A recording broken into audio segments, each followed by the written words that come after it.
Chapter 696. Songsong's body was black like charcoal. Songsong's feet were white like jade. Ning Ke had bathed her and loved to sleep with her feet in his arms. He was very familiar with her body, her feet, and everything about her. At this time, looking at this perfect black and white body, he felt extremely strange. When he was a child and dug out the baby girl from the pile of corpses in Hebei province, he felt as strange as the people in the official of council's mansion. However, after so many years of raising her, he was not surprised.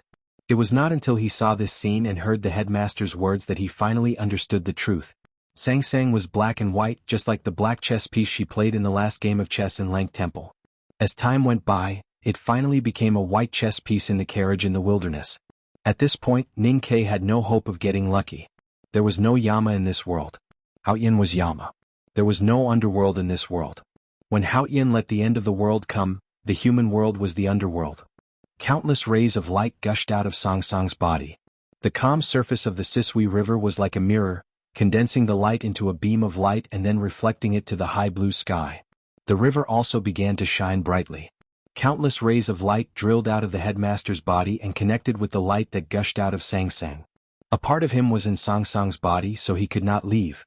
The headmaster looked at the light seeping out of his body and found it very interesting. He even reached out to touch it like playing a piano. Then he asked, "Is it time?" There was no emotion on Songsong's face, nor was there any emotion in her voice. It was impossible to tell whether she was a man or a woman.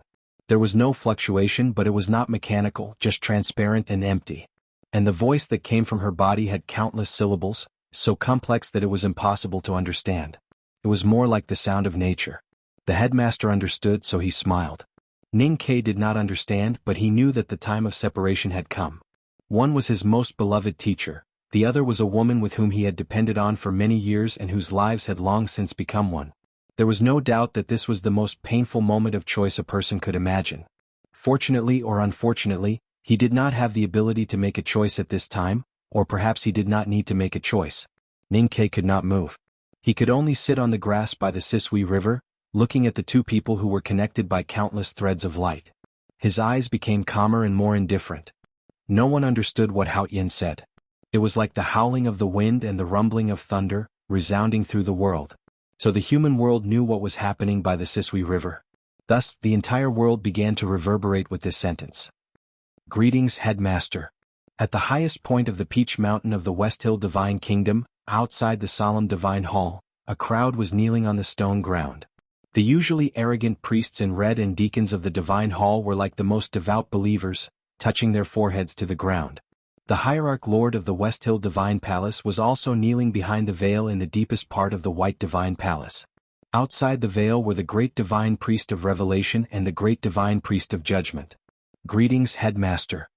Deep in the western wilderness, at the top of the giant peak in the center of the giant sinkhole, the chief preaching monk of the Shenkong Temple did not hold a staff in his hand. Instead, he put his palms together and prayed with great sincerity. In the countless yellow temples looming in the clouds on the giant peak, the chanting and the same sentence kept ringing, quietly waiting for the headmaster to ascend to heaven. Greetings, Headmaster. Countless Taoist temples, palaces, and countless distinguished bigwigs in the human world knelt on the ground respectfully and kept repeating this sentence.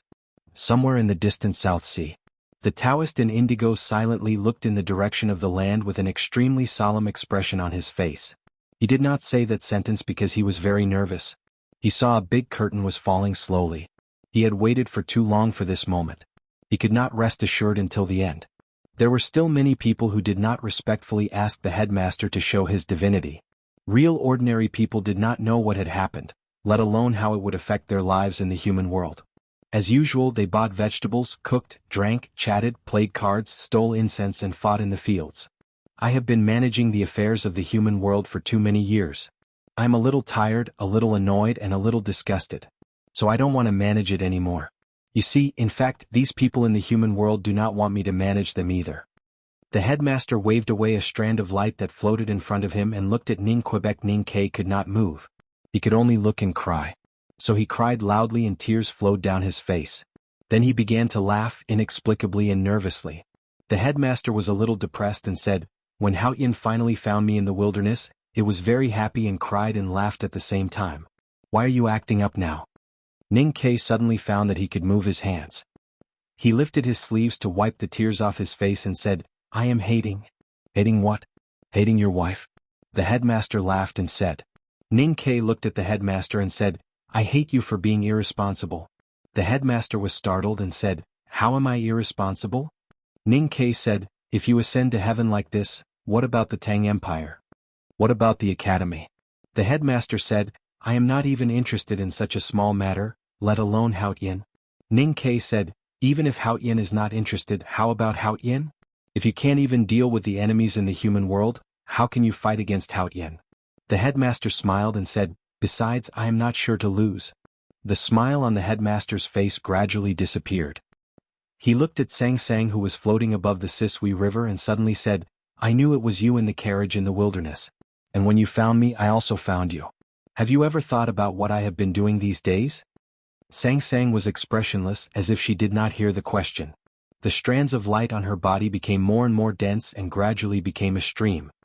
I took you to eat the most delicious roast lamb leg in the world and the most exquisite 18 plates in the kingdom of Song. I took you to eat the most delicious instant boiled mutton in the grassland. I took you to eat peony fish and oyster soup. I took you to see the snow-capped peak, boating on the sea in the mirror lake of tundra. I even let you and Ning Ke get married. I took you to eat all kinds of delicious food in the world, take you to enjoy all kinds of beautiful scenery, let you experience the greatest happiness as a human, and even let you experience deeper feelings. The headmaster looked at Sang Sang and said, In your eyes, human beings are non-entities. Now you are married to an ant and you feel the beauty of it. You feel the full beauty of the human world. Then do you want to stay in the human world? All these years, you have tried everything to find me and invite me to fight in heaven. But have you ever thought that I also want to invite you to the human world as a guest? In the infinite light, Sang Sang could be vaguely seen. Her thin and delicate eyebrows slightly frowned, as if the headmaster's words were indeed a threat to her. The headmaster smiled slightly. However, after a moment, her frowned eyebrows became as flat as a mirror. The light shone again and was closely connected with the headmaster. Then it was reflected on the calm surface of the Sisui River, and then it was refracted into a beam of light and shot into the blue sky. The beam of light fell into the blue sky, and a light door gradually appeared. The door was opening, and behind it was the divine kingdom of light. The moon in your dream should be the moon in the Ming hand scroll of the tomes of Arcane. It is really beautiful. The headmaster turned and looked at Ning Quebec. Then he picked him up from the grass, shook his arm and threw him to the north. The headmaster floated up, left the Sisui River and flew to the light door in the blue sky. Before the words headmaster, please show your divinity resounded in the human world, the headmaster went back to some places.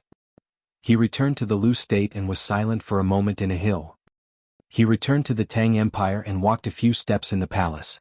Then he returned to the academy in the south of Chang'an. In front of the academy the meadow was like a carpet and the flowers were like bunches. The scenery was extremely beautiful. He clasped his hands behind his back and walked along the stone path into the academy. Along the way he met students in the front yard. Although they did not know who he was, they still bowed to him politely, because the academy required students to respect their elders. The headmaster was very satisfied. The headmaster walked into the teaching building in the front yard and said a few words to Huang He. Then he said to the female professor, If you wear the indigo gown for too long, how can you get married in the future? Then he left the front yard, walked through the lane, the wetland and the old library. He glanced at the sword forest not far away. As usual, Yulian was writing small regular script with embroidery by the east window of the old library. Suddenly, a drop of ink fell from the tip of the brush and stained the golden paper. After a moment of silence, she gently put the brush on the inkstone and bowed to the window. The headmaster walked into the back mountain of the academy. Muyu was embroidering in the pavilion by the lake. She was overjoyed to see the headmaster and said, You are finally back. Did you bring Sang Sang back? The food these days is terrible.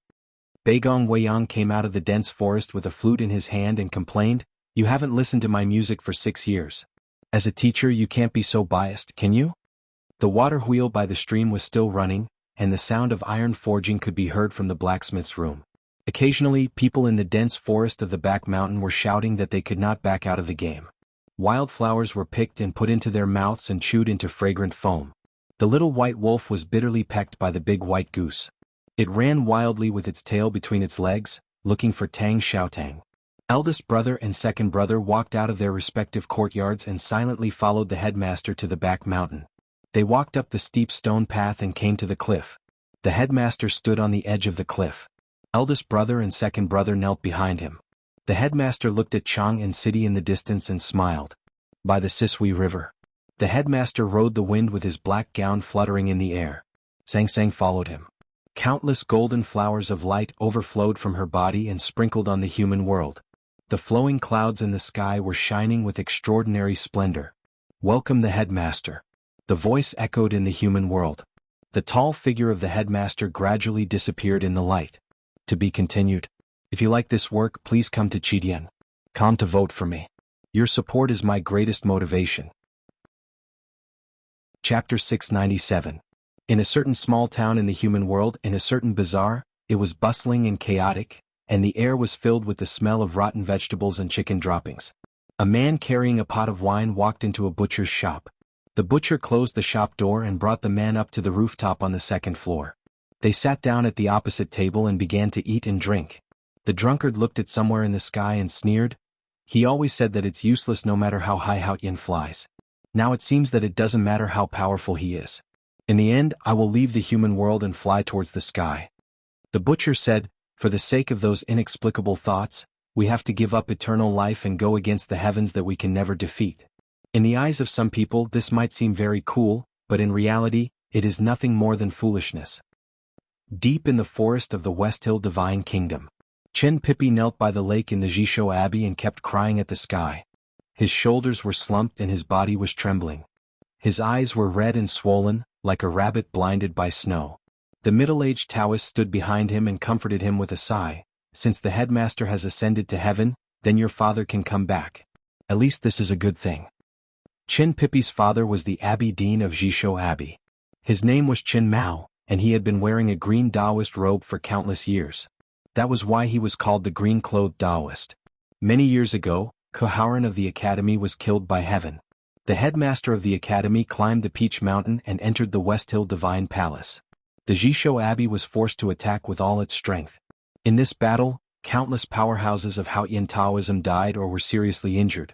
Even if the Taoist in indigo asked the chief preaching monk of Shenkong Temple to help him, they still could not withstand the headmaster's rod. After that, he was forced to wander the South Sea, not daring to step foot on land for the rest of his life. The Taoist in indigo wandered among the countless islands in the South Sea, drifting with the fishing boats. He kept cultivating and had a child with a girl who was fishing for pearls in the South Sea. Then he sent the child to the headmaster. Even so, he still couldn't set foot on land, because the headmaster did not allow him to go ashore. Today, the headmaster of the academy had finally ascended to heaven. Logically speaking, he could finally reach the shore. However, his green robes fluttered in the wind as he traveled back and forth between the countless islands in the South Sea. His figure suddenly appeared on a lush island. In the next moment he disappeared. Thousands of miles away, his feet landed on the beach of another island. Then he disappeared again. On every island he could only stop for a moment, and if he couldn't stop he would have to flee for his life again. His green Taoist robe was stained with blood, and his Taoist hairstyle had long been disheveled. He was in a sorry state. That was because there was a short wooden stick that was chasing after him. Every time he teleported to an island, the wooden stick would immediately appear. His right shoulder had already been struck once by the stick. If he wasn't very familiar with the countless islands in the South Sea, perhaps he wouldn't have been able to avoid this wooden stick. He was the strongest person in the Tao sect and had entered the legendary limitless state. However, the headmaster's wooden stick was also in the limitless state. He could only continue to flee until the headmaster truly left the human world. Only then would the stick fall into the sea. There was a mountain behind the Jishou Abbey. The rocks and soil were all red like old blood. However, there were countless green vines growing on the surface of the cliff, so it looked like a green mountain. The dense green vines covered the sky, as well as the caves in the green mountains that were like ant nests. Most importantly, they covered the auras of the experts in the caves.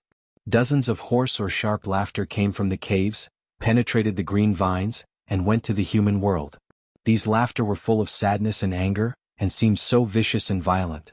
There were many powerhouses in the Green Mountain caves, most of whom were at the peak of the knowing destiny state. Some of them had even surpassed the 5 states and become legendary. They were all seriously injured. Half of them were injured by Koharan of the academy, and the other half were injured when the headmaster climbed the peach mountain and cut the flowers. The word academy was the nightmare of these hidden powerhouses of Haotian Taoism. Koharan was punished by heaven many years ago, and today the headmaster finally ascended to heaven. There was no longer any power in the human world that could make them feel fear. They finally welcomed the time when they could see the light of day again. That was why they cried bitterly, that was why they laughed, that was why they danced with joy. Even though they were basically missing a hand or a leg, they wantonly released their aura, declaring their strength to the world. They were too presumptuous. The powerful aura not only spread to the human world but even touched the sky. They were not worried that Haotian would punish them, because they were the most devout believers of Haotian and the most loyal subordinates. Haotian would not let them return to the divine kingdom of Haotian at this time. But they forgot that there was someone in the sky. Although the tall figure gradually disappeared in the infinite light, it had not completely left the human world. I didn't want to care about the affairs of the human world, but since you are willing to show up, then let it end well. The headmaster's voice sounded. A foot fell from the sky and stepped on the green mountain. The laughter in the green mountain suddenly turned into horrified screams and shouts of fear. Dozens of extremely powerful auras gushed out and fled to the outside of the green mountain. But it was too late. The foot landed on the green mountain. The green mountain was flat. The hidden powerhouses of Haotian Taoism were all destroyed. Above the sky in the light. The headmaster shook his foot to shake off the soil and rock chips under his shoes. He glanced at the human world and then looked at Sang Sang and asked, "You want to go back?" "You can't." There was no emotion on Sang Sang's perfect face, but now she suddenly showed great fear. The light shone brightly and then dispersed. The gate of Haotian's divine kingdom collapsed. The sky began to shake and there were even tiny cracks in some places. The tiny cracks in the sky were actually extremely wide for the human world. Countless white stones, neither gold nor jade, fell from the sky and whistled down. They rubbed against the air and turned into tens of thousands of meteorites, which fell on the vast ocean. Countless huge waves appeared on the ocean. Countless hot water mists were generated. There were countless dead fish and birds in the water mists. The human world was safe. Among the tens of thousands of meteorites, there was a stone that was almost transparent like a crystal. When the fire fell into the sea, the crystal reflected the light from the sky and drew a bright arc in the sky. It flew toward the north of the human world and finally landed somewhere unknown. At the back of the mountain of the academy. The old yellow bull was lying on the meadow listlessly. The eldest brother put a basket of the freshest grass in front of it. The second brother put a plate of the most delicious fish in front of it. The old yellow bull refused to eat grass or fish. It looked very lonely and tired. It slowly closed its eyes, and a drop of water fell from the corner of its eyes. Another drop of water fell on its cheek. Then more and more drops of water fell. The eldest brother and the second brother looked up at the sky and found that it was raining. After the headmaster ascended to the sky, the whole world began to rain. The rain was very heavy and lasted for a very long time. Most of the time it was a torrential downpour. Occasionally it would drizzle for a few hours, but it never stopped. This rain was destined to be recorded in history. This rain was destined to change many things in the human world. The headmaster once said that if you kept going north from any place in the world, you would eventually reach a snow-capped peak. That snow-capped peak was the coldest and northernmost place in the world. It never rained in the cold region of the far north. It only snowed. When the night lengthened and the desolate man's tribe moved south, it rarely snowed in this uninhabited and quiet place. But it even began to rain in this place. The snow layer on the surface of the hot sea was riddled with holes by the heavy rain. On the highest snow-capped peak in the world, there were several landslides and avalanches because of the heavy rain. One of the biggest gashes looked as if it had been hit by a flying rock from outer space. Ning Ke woke up. He found himself in the wilderness. The rain had stopped. He could only judge from the water drops on the grass and the muddy ground that there had been a heavy rain. He did not know how many days had passed, but it must have been a long time. He had not eaten or drunk for many days. Although his body was strong, he still felt weak. His stomach was already empty after being stuffed by the headmaster, but he did not want to eat anything. He sat in the grass after the rain in the muddy field, hugging his knees and shivering. He looked at the sky after the rain, and his thin cheeks were very pale under the sunlight. The sky was still the same. Nothing changed. The headmaster should have lost the battle with Haotian, right? The headmaster was dead. Sang Sang was Haotian. If he went back he would die. He was in pain. What made him the most painful was something else. It was not until now that he understood what the headmaster had said to him before he went to heaven. He could have changed everything. But for many reasons he did not think of it or did not want to think of it, so he did not do anything. He watched Hao Yin find the headmaster. He watched the headmaster go to heaven and fight, and then he lost. Ning Ke hugged his knees and looked at the sky. He just sat like this. He did not want to say anything, do anything, or think anything. He did not know what he should do. Just like this, he sat from the day to the sunset and sat until the night came. Ning Ke looked at the darkening night sky and suddenly froze. He rose to his feet, tottering. He laughed loudly, and the laughter became louder and louder. Because his voice was very hoarse, it sounded like he was crying. He lay down on the wet grass, laughing and crying and kicking his legs like a child. A bright moon appeared in the night sky. Of course, it was not the real moon or the moon that Ning Ke was familiar with. He had good eyesight. He did not see the crater, only the warm light. A few wolf howls came from the depths of the wilderness. They had never seen the moon, so they did not know what it was. Ning Ke knew what the bright moon was. The headmaster was still alive, still fighting in the sky, but in a different way. The headmaster had said that it must be beautiful. The scene was really beautiful. He shouted to the bright moon in the night sky, "You must win." It was written on the Ming hand scroll, "The sun and the moon cycle, light and darkness blend, endless, the law of nature. The law of nature is the Tao. Tao develops the law.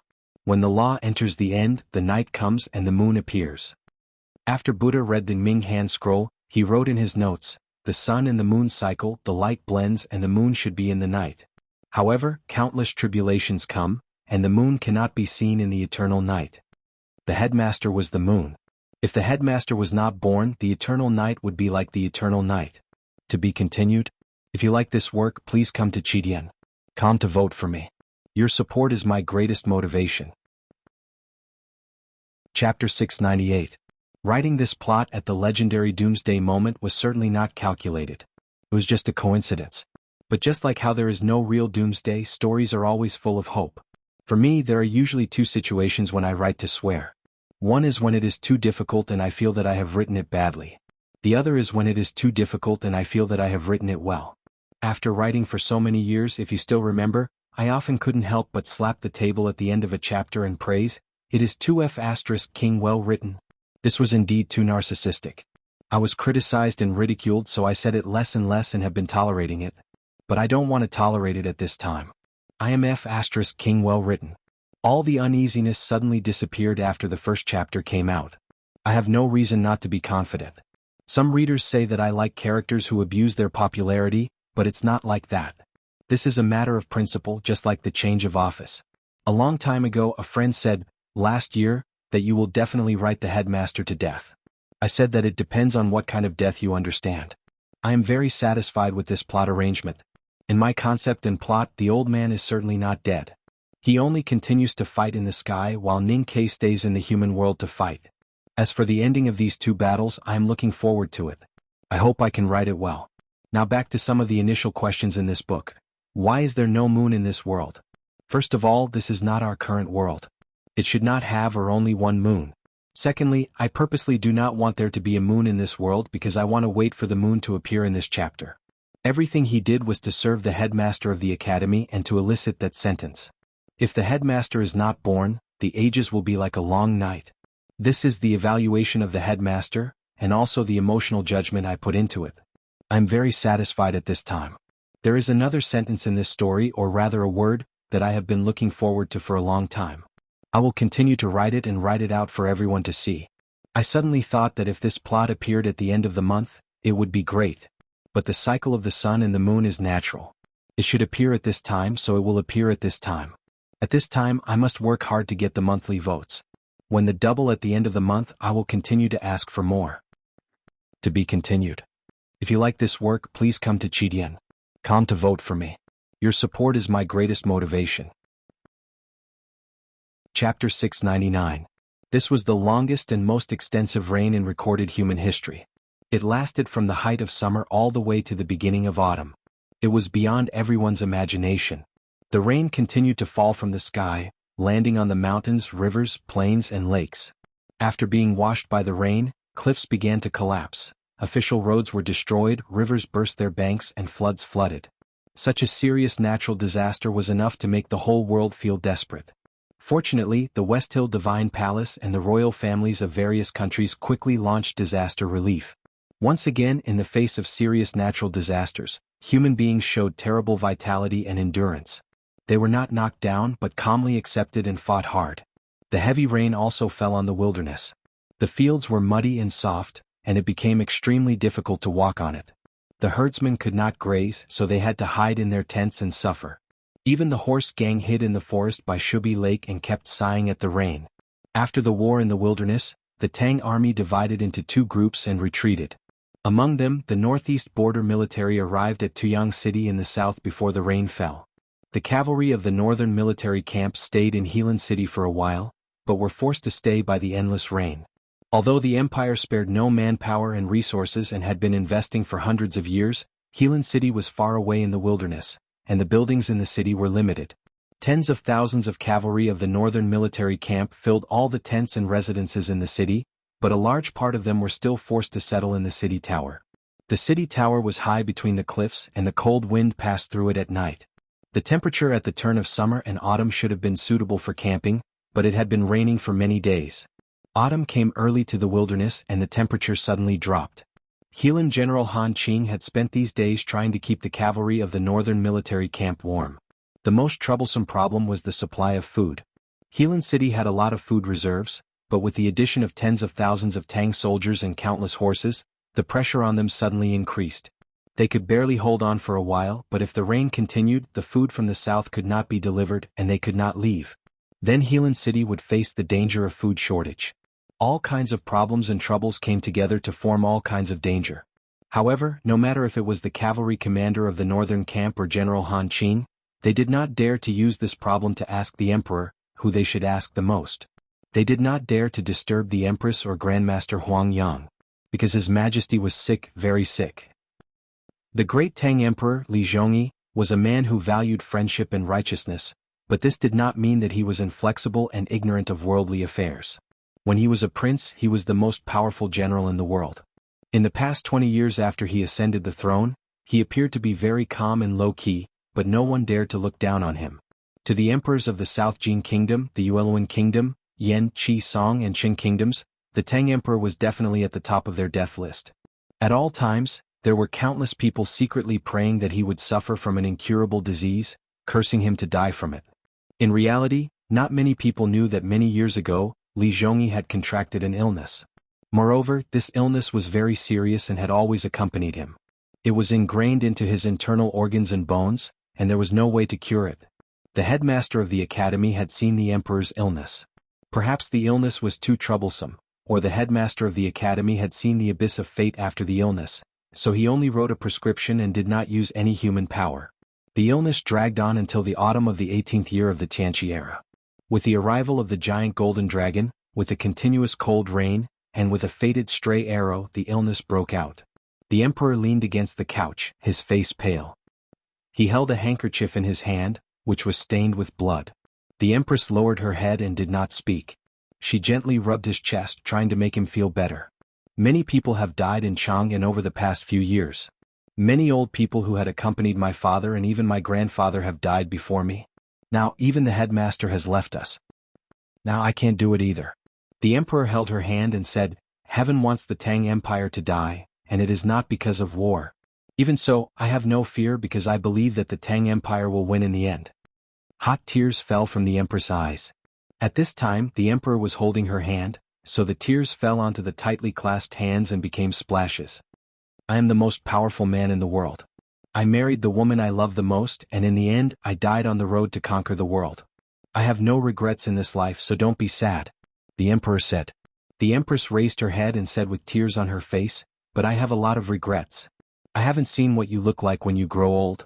I haven't let you see little Six grow up. I regret even more that I went south to Chang and under the orders of the sect, seduced and lied to you and finally hurt you like this."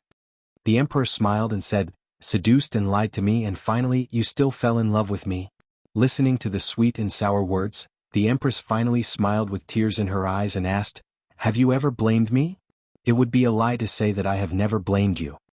After all, who doesn't want to live longer?" The emperor reached out and wiped away the tears on her cheeks.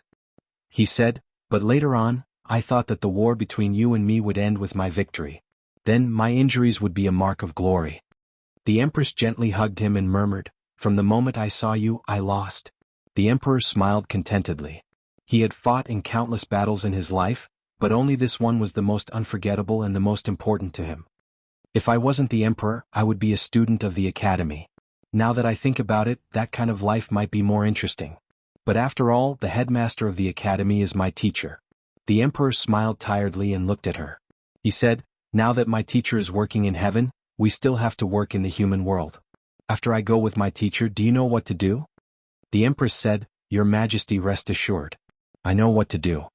The Emperor said, "I asked little Six to be Mr. First's disciple because I want him to learn the way of benevolence. If the two children don't mess around, then let them live." The Empress stopped crying and said very calmly, "I will do these things well, then I can rest assured."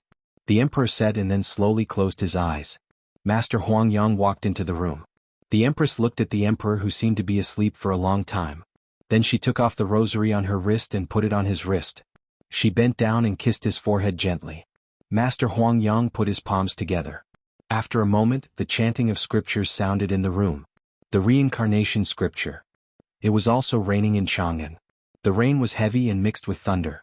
Lightning flashed occasionally, illuminating the quiet and empty palace as if it were daytime. Even with a lampshade, the candlelight still swayed restlessly. If there was no lampshade, the candlelight would probably have been extinguished. Li Yu sat behind the table and looked at the beautiful candlestick next to the pillar. She was a little distracted. Her black hair was slightly wet, and so was her palace dress. She must have gone somewhere in the rain. Her face was a little pale, not because she was afraid of thunder and lightning, but because she believed that what she had done was right. Even if she was in a dark room, she did not feel guilty. Looking at the night rain outside the hall, 2 lines of tears flowed from the corners of her eyes, slid down her pale cheeks, and fell on the memorial on the table, wetting a line of ink. Li Yu came to her senses and ordered a eunuch to bring a coarse paper dipped in water. She carefully wiped the wet marks on the memorial, and then wiped the tears off her face. She calmly and attentively continued to read the memorial. This memorial was a summary of the flood situation in all the counties of the empire.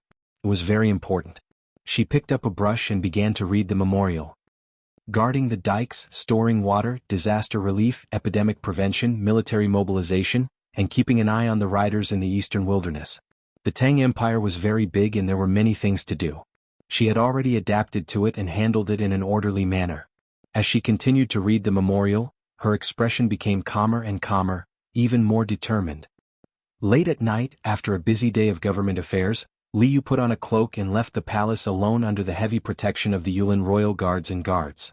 She did not bring any eunuchs or palace maids with her.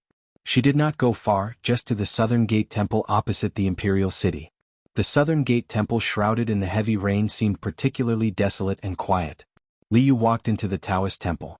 Deep in the black paulownia floor, there was an oil lamp beside the soft mattress, illuminating the gaunt and thin face of the nation master of Tang, Li Qingshan. She walked to Li Qingshan and slowly knelt down. She said in a trembling voice, "Father, I'm leaving." Li Qingshan slowly closed his eyes and then opened them again. There was only sadness in his eyes, not shock. For hundreds of years, Helan City had used the 1,000-mile messenger talisman twice in a row in a few months. The first time was because of the black horse carriage. The second time was to send the news of His Majesty's passing back to Chang'an City. At this time, only a few people in the entire Chang'an City knew this news. Li Yu relied on the help of the Southern Gate Temple to keep this secret temporarily. Looking at Li Qingshan's expression, she knew that he already knew. Since she relied on the Southern Gate Temple to keep the secret, she naturally could not hide it from the temple master of the Southern Gate Temple. Li Qingshan looked at her kneeling in front of him and said weakly, "What do you want to do?" Li Yu said, "I want to see the edict." The edict of the succession of the Tang Emperor was not in the palace, but in the Southern Gate Temple. Li Qingshan said, "According to the law of the Tang Empire, the edict should be announced in public before the civil and military officials." Li Yu looked down at her soaked skirt and said, "The civil and military officials do not know yet." Li Qingshan said, "They will know eventually." Li Yu said, "I do not want to hide the news of father's passing for too long. I will inform everyone later." Li Qingshan said, "Then why did your highness come here in advance?" After a long silence, Li Yu said, "Because I am worried." Li Qingshan also fell into a long silence. Li Yu lowered her head even more, and water droplets dripped from the ends of her black hair. Her body fell along with the water droplets, and her forehead touched the black floor. According to the agreement, there are 2 chapters today. This is the first one. There is still one more. To be continued. If you like this work, please come to Chidian.com to vote for me. Your support is my greatest motivation. Chapter 700. Please help me. Why should I help your highness? Because I am a Tang. The 6th prince is also a Tang.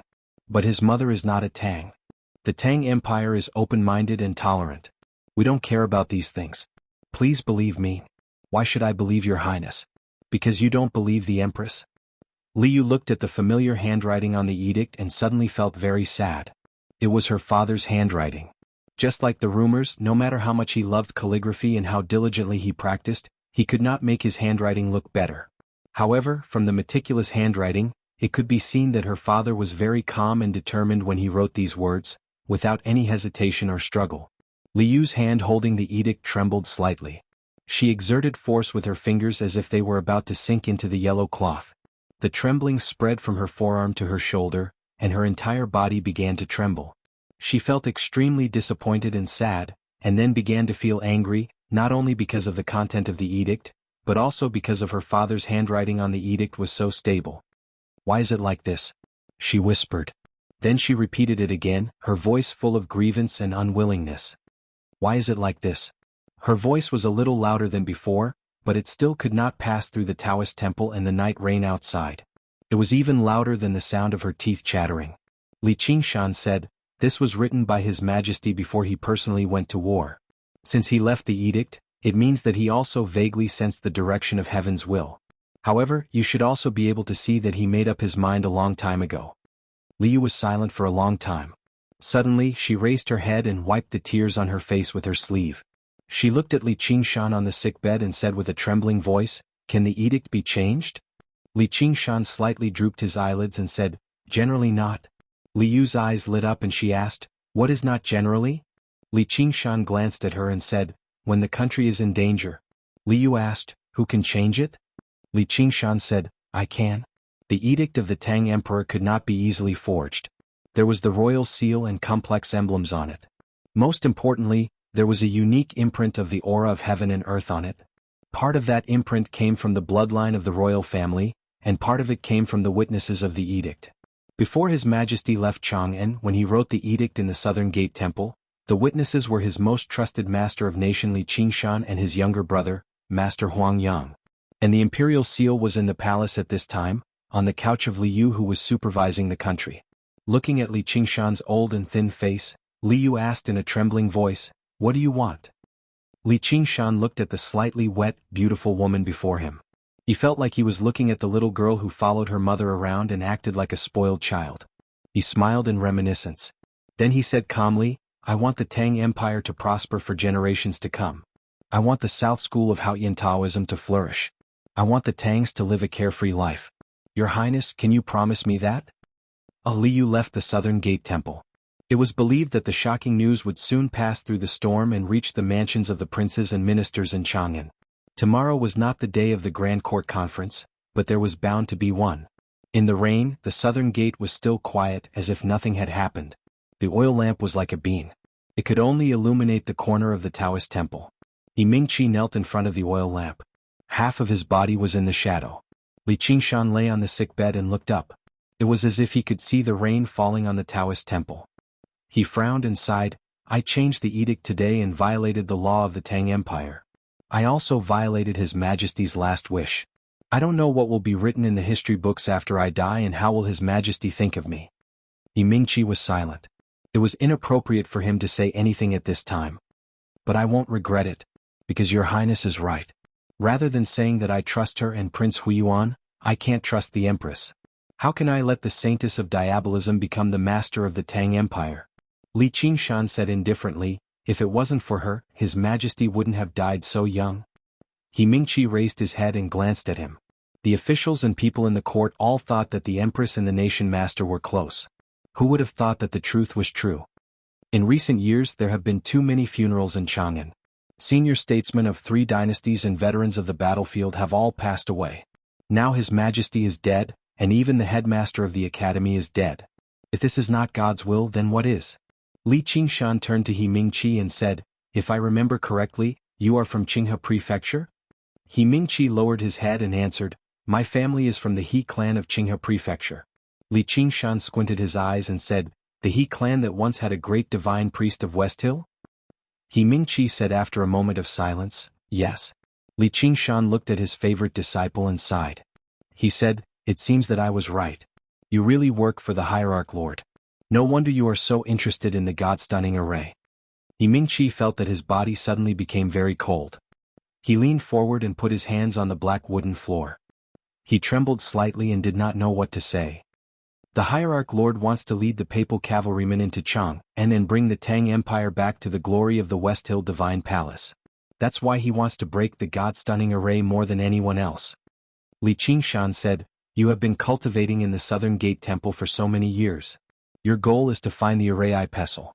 Unfortunately, you have no talent in talisman Taoism, so senior brother Yensei could not take you as a disciple. The array pestle was given to Ning Quebec. Now it is in the academy, so you have no way to get it. So you have to go to the small building in the palace to see if there is any other way to break the array." Only then did He Mingqi realize that what he had done these years could not be hidden from his teacher's eyes. Speaking of which, how could the nation master of the Tang Empire be so gullible?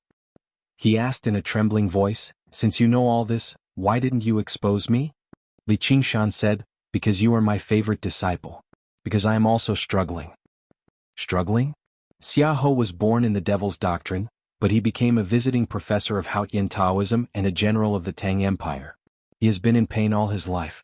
I believe in Haotian and am loyal to the Tang Empire. How can I not be in pain? In the past, I didn't struggle or feel pain because I didn't have to choose. I knew that if the Great Tang continued down its current path, it would walk very smoothly and well, but now that the situation has undergone a massive change, I want to choose a relatively stable path for the Great Tang, so I chose your highness and did not expose you."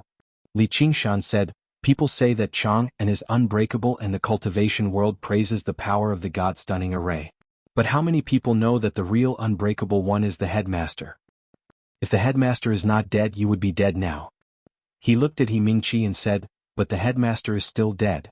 This once again proves that Haotian is unbeatable. Haotian Taoism will not let the academy or the Tang Empire off. And this time, without the headmaster, the academy can no longer fight against the whole world as it has for thousands of years. So the Tang Empire will lose. If the Tang Empire wants to survive, it can only return to the embrace of Haotian. I know you have an agreement with Prince Huiyuan. But don't forget that the Tangs are also believers of Haotian. You are also a Tang. So I hope you can make the process less bloody." He Mingqi was silent for a long time. Then he kowtowed heavily and said, "I will fight for it with my life." The rain continued, but Chang'an seemed to have snowed. The 1,000-year-old ancient city turned white overnight.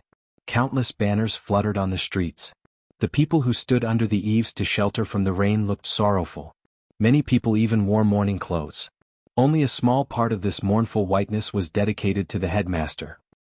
Because the headmaster was not prominent, not many ordinary people knew that the guardian of the world had left. The people of Chang'an mourned and missed the guardian of the Tang Empire. Their kind and wise emperor who had won the hearts of the people had passed away. It was worth it in exchange for the cries of countless people. The civil and military officials knelt in the rain in front of the palace hall. The officials' official robes were already wet, and the generals' armors were washed by the rain. A eunuch stood in front of the stone steps and read the edict. Several grand secretaries, ministers, and important generals stood behind the eunuch. Their expressions were different. Some were surprised, some were pleasantly surprised, but the bottom line was sadness. The Tang Empire had not had time to wake up from its sadness before it welcomed its new master. Li Huiyuan walked to the chair in the center of the hall and sat down. From this moment on, he was no longer a prince, but the emperor. His face was still unhealthy pale, but he was no longer immature, nor did he look unnaturally noble. The indifference in his eyes had long turned into majesty, but his expression was natural and gentle. It was not until then that the officials of the Tang Empire realized that the prince had grown up. Looking at the new emperor, who was gradually becoming more and more valiant, sitting on the chair, there was an old minister who was the only one left. Looking at the face that resembled his father, he was moved to tears. The officials and generals on the queen's side knelt down with their colleagues. They were silent and respectful, but their hearts were heavy. They even had doubts about the edict. However, the edict could not be forged, so their doubts had no evidence. They could only wait for the queen to bring another prince back to Chang and with the coffin of the former emperor. Before that, they could only place their hopes on two places that could change everything. A minister went to the academy, but the academy closed its doors and did not receive any guests. The minister then remembered that the headmaster of the academy had passed away. A minister went to the Southern Gate Temple. Later, people in the court learned that the edict of the emperor was kept there, so they wanted to ask the nation master, Li Qingshan.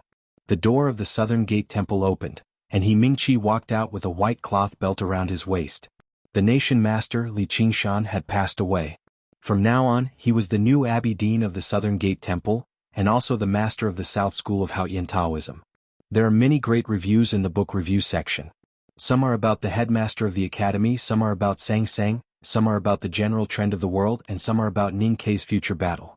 If you are interested, you can go and read it. It's very good. Tomorrow is Saturday and there will be no updates. I will also take a good rest. I was wrong when I said I would take a break. On the day I said I would take a break, I updated 3 chapters. Please understand. In addition, I will continue to publish on Sunday. To be continued. If you like this work, please come to Chidian.com to vote for me. Your support is my greatest motivation. Chapter 701. The rain suddenly stopped. Just when everyone in the world thought that the rain would never stop, the rain that had lasted for many days came to an abrupt end on an ordinary autumn day. At first, no one believed it at all. People walked out of the palaces, out of the fields, under the eaves and into the small courtyards. They looked up at the sky in confusion until they realized that there was no more water dripping from the clouds. Only then did they realize what had happened. Cheers rang out in every corner of the fields and cities. However, the entire world had been soaked in this heavy rain for too long. People's clothes and moods seemed to have become moldy. After the surprise and excitement, exhaustion quickly came. The relief workers continued to provide relief, the dazed ones continued to daze, and those who slept turned around and went to bed. Everything seemed so numb. After the rain stopped, the clouds naturally dispersed. At night, people gathered around the dining table to discuss the rain. After finishing their chores, they returned to their respective rooms to sleep, entering the first dreamland after the rain. The night clouds that had covered the sky for many days gradually dispersed. A dog barked in the streets. The black dog's barking seemed very frightened and very uneasy. A dog barked in the fields. The thin yellow dog's barking seemed very confused and afraid. More and more dogs barked. All the dogs in the world seemed to have received some kind of command. They all barked at the same time. The barking echoed in the cities and the countryside, waking countless people from their dreams. People rubbed their sleepy eyes and walked out of their rooms. Some people held anti-theft wooden sticks.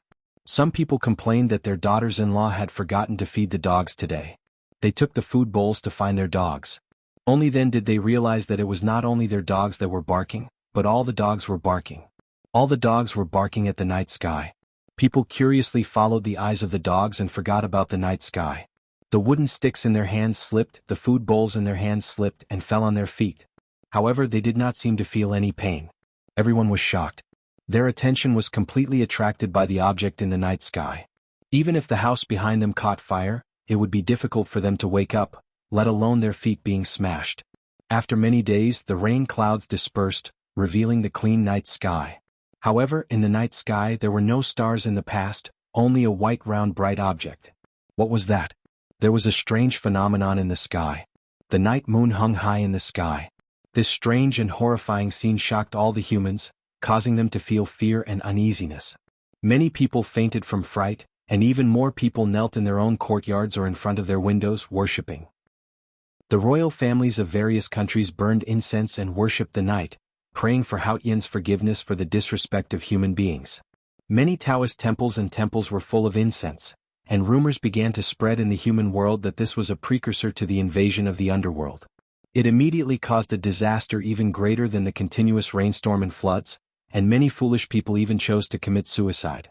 The West Hill Divine Palace announced to the world as quickly as possible that the object in the night sky was called the moon. It was a divine light bestowed by Haotian who pitted the people of the world for enduring the eternal night. With the spread of the decree of the divine hall and the forceful suppression of the royal families of various countries, The uproar caused by the thing called the moon slightly calmed down. As time passed, the people in the world began to get used to its existence. People discovered that the moon was different from the stars in the night sky in the past countless years. It was not absolutely silent and solemn. Instead, it moved and changed according to a certain pattern. There was the difference between brightness, and the change of shape was relatively stable. It was very suitable for calculating time and arranging farming work. Some people began to use the waxing and waning of the moon to calculate time, and shortened it to the moon. Of course, this was all in the future. There was a purple mountain in the southeast of Chang and city of the Tang Empire. The terrain was relatively high, and there were relatively few rain clouds. It was convenient for watching the stars in the sky, so the imperial astronomer was set up here. Although the Tang Empire had been using Tianqi for more than a decade, the Tangs were famous for not believing in heaven and fate. Therefore, the imperial astronomer became the least important institution in the imperial court, and also the quietest yamen. Usually, there were few visitors except for young couples who came to the Purple Mountain to enjoy the scenery. Today, the outside of the imperial astronomer was very lively. Dozens of Yulin royal guards surrounded several officials, standing below the stone steps, cutting off the connection between the inside and outside. Occasionally, passers-by passed by, but they were not surprised to see this scene, and did not think of other places. There was an extra moon in the night, so of course the imperial court had to ask the imperial astronomer for its opinion. The officials from the Ministry of Rites and the Yulin royal guards did not enter the imperial astronomer. Instead, it was a chief eunuch and several strong servant eunuchs who entered. Strangely, no one came to greet them. The chief eunuch looked gloomy and stared at the closed door of the main hall. He said coldly, "His Majesty is waiting for your reply, and the imperial court is waiting for your deduction and comments. You have to give them a reply today." The atmosphere in the imperial astronomer was extremely depressing and tense. In the main hall of the imperial astronomer, there were many instruments used for stargazing. Walking through the side door and straight up to the balcony, one could even see a huge sky telescope that the Academy had just sent over last year. At this moment, on the small table in the hall, there were only a few plates of very common dishes and several jars of wine. Two very depressed people were sitting there, drinking without tasting anything. One of them was the supervisor Miao Keqi, and the other was the deputy supervisor Su Liangshou. They were the two most important officials in the imperial astronomer. The cold voice of the eunuch came from outside the door. "You imperial astronomer have always thought that you could understand the will of heaven. Back then, you ignored the anger of the former emperor and insisted on commenting. Now that there is a strange phenomenon today, you can't say anything?" Miao Keqi looked at the closed door and revealed a gloomy smile. He drank the wine in his cup and looked at Su Liangshou. "Did you hear that? After all, it is still because of what happened back then." Su Liangshou was silent, holding the wine pot and filling up his cup for him. "That year, I observed the celestial phenomena and learned something, so I wrote 8 words on the almanac. Night covers the stars, the country will not be at peace. His Majesty ordered me to erase these 8 words for the stability of the court, but I refused." Miao Keqi sighed and said, "Who would have thought that these 8 words would cause such a stir? Countless people died in the palace and in the court. The princess was forced to marry into the wilderness, and the empress has not been involved in political affairs since then. Countless people want me dead. It's only because His Majesty looks after me that I can live to this day." He picked up the wine cup and stared blankly for a while. Then he brought it to his lips and slowly drank it. He said with a dull expression, "Now that His Majesty has passed away, who can protect me?" Su Liangshou looked at His Excellency's expression and knew that he was ready to die. He felt slightly nervous and sincerely persuaded, now that the new emperor has ascended the throne, Her Royal Highness is still in charge of the country, but the Empress and the 6th Prince have not returned. Whether it is His Majesty or Her Royal Highness, they are not willing to cause discussion in this situation. If it is light, it will cause opposition. If it is heavy, it will shake the country. Miao Keqi looked at him quietly and said, "Her Highness has always been virtuous. Of course, she will not force me to die because of what happened in the past. But you should know what she only wants to hear about this bright moon." Su Liangshou was silent. As the aide-de-camp of the imperial astronomer, he was very clear of Her Highness's intentions. Since in that starless night, the imperial astronomer's annotation had been directed at Her Highness, then now that the moon was in the sky, why couldn't the imperial astronomer do the same and point at the empress who had yet to return to the capital? In reality, I have watched the stars for so many years. Other than that night when the stars dimmed, I have not seen any other changes in the stars. So the job of stargazing in the imperial astronomer is really meaningless. For some reason Miao Keqi's mood suddenly improved. He repeatedly raised his cup to persuade and said with a slightly tipsy tone, "But this moon is different. Look at the waxing and waning of the moon in the night sky. It is orderly and has subtle changes in between. Whether it is to study the calendar or to observe the sky, there is great potential. It is a pity that I do not have much chance." Hearing this, Su Liangshu couldn't help but feel a wave of nervousness. He repeatedly urged, "Since Her Highness is kind and virtuous, why don't you take advantage of the situation?" Miao Keqi's eyes widened and stared into his eyes. He said in a low voice, "In the beginning, the imperial astronomer was held by the grand scribe. It was because the will of heaven and the people's hearts cannot be deceived in the history books. Why did I make that annotation against my will? According to the laws of the Tang Empire and the old rules passed down by the Ministry of Personnel, if I pass away, you will be the supervisor of the imperial astronomer. Now I am forced into a corner because I have a good-for-nothing son who has been blackmailed by the siblings in the palace. But you are different. You are upright in body and mind and have no ties. After I pass away, you cannot bring shame to the imperial astronomer." Su Liangshu was silent for a long time and gently nodded. Seeing this, Miao Keqi breathed a sigh of relief and slowly said, "The former emperor's reign was called Tianqi. Many people don't know the true reason behind it. Even I don't know. Now it seems that the headmaster of the academy has passed away, His Majesty has returned to heaven, and all the old ministers and pillars have followed suit. This is probably the original meaning of Tianqi. The will of heaven cannot be defied." Miao Keqi's voice suddenly became stern. He said, "But the people's hearts cannot be deceived. Even if man cannot defeat heaven, but we can choose not to follow heaven. What can heaven do to us?" The door to the main hall of the imperial astronomer finally opened. Looking at the body of Miao Keqi, the supervisor of the imperial astronomer who had committed suicide by drinking poisoned wine, the chief eunuch's face became extremely ugly. His voice became more and more shrill and trembling, extremely unpleasant to hear. "How dare you, how dare you? How dare you commit suicide to escape punishment?" Su Liangshu stood at the side and watched the scene expressionlessly. He thought of what His Excellency had said before committing suicide and looked at the furious eunuch. He could not help but reveal a mocking smile. A person who did not even care about his life was certainly courageous enough. How could a person who was not even afraid of death be afraid of punishment? He did not even care about his life. Even Hao Ying could not do anything to him. What could the siblings in the palace do to him? Today there are 4 chapters. This is the first chapter. There are still 3 chapters to go. If you like this work, please come to Chidian.com to vote for me. Your support is my greatest motivation. Chapter 702. When the officials from the Ministry of Rites learned of the death of the imperial astronomer, Sir Miao, they left in a hurry, their expressions complicated. The chief eunuch indicated for Su Liangshu to follow him into the side room and sat down on a chair. With a dark and ugly expression, he said, "Do you know what to do next?" Su Liangshu said respectfully, "Please enlighten me, eunuch."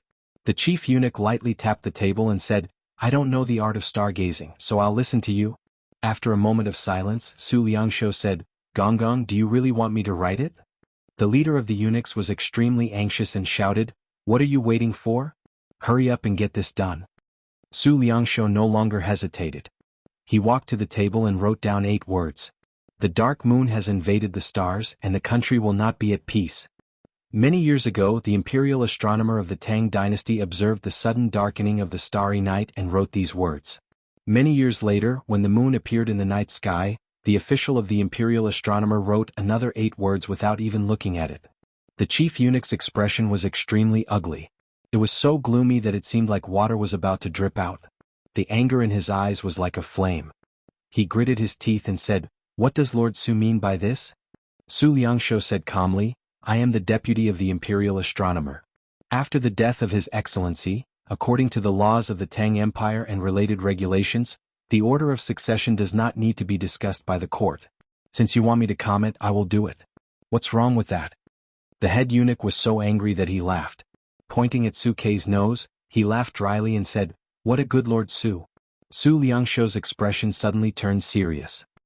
He knocked away the eunuch's skinny finger and shouted sternly, "I called you Gonggong and asked you to clarify. Calling yourself lowly official is just giving some face to the nobles in the palace. I am a dignified fourth-rank official. How dare a mere eunuch like you treat me with such disrespect? How dare you? How dare you? The chief eunuch trembled in anger. Do you want to die? Su Liangshou's face was as cold as ice as he shouted, Die? Do you really think that the laws of the Tang Empire are just for show? Let me tell you and the noble behind you that I am not Sir Miao. I do not have an unfilial son who accidentally killed people in a street brawl, nor do I have an elder brother-in-law who is corrupt and takes bribes. I'm all alone. It won't be that easy for me to die. Get lost. As soon as he finished speaking, he slapped the eunuch's face heavily. The applause was resounding. The Imperial Center Administration of the Tang Empire was responsible for managing the cultivators on behalf of the imperial court. In the hearts of ordinary people and even ordinary officials, this institution seemed very mysterious. But the location of the Imperial Center Administration was not mysterious. It was just a little remote. It was in a small building 4 miles to the east of Vermilion Bird Avenue, facing the garden of the military ministry. After the continuous rain, it seemed that it would not rain again in a short period of time. But today, there was a yellow paper umbrella on the table on the 3rd floor of the Imperial Center Administration. The surface of the umbrella was slightly wet. He Mingqi held a piece of snow-white silk cloth and carefully and slowly wiped the water droplets on the umbrella, as if he did not see the sweat on Zhuge Warren's forehead. Zhuge Warren was the chief official of the Tang Empire's Imperial Center Administration. Everyone knew that he was a loyal dog of the Empress. When the new emperor ascended the throne, his situation inevitably became passive and panicky. As the saying goes, every emperor has his own ministers. Lord Zhuge should have known about the changes in the situation long ago. Why are you still running around in vain? Do you want to overthrow the edict of the late emperor? It's very unwise. He Mingqi put the silk cloth into his sleeve, raised his head and said calmly to the opposite side. Zhuge Warren looked at the young man in Taoist robes opposite him, and the sweat on his forehead increased. He had never thought that his whereabouts these days were all under the other party's control. He was actually very familiar with He Mingqi. In the past few years, as the main source of power for the Imperial Center Administration, the Southern Gate Temple, He Mingqi had always been responsible for cooperating with him. He had always respected He Mingqi, but it was mainly because he respected his sect and his teacher, who was the nation master. It was not until today that he realized that he was wrong. What He Mingqi respected the most was himself. What are you trying to say, Master He?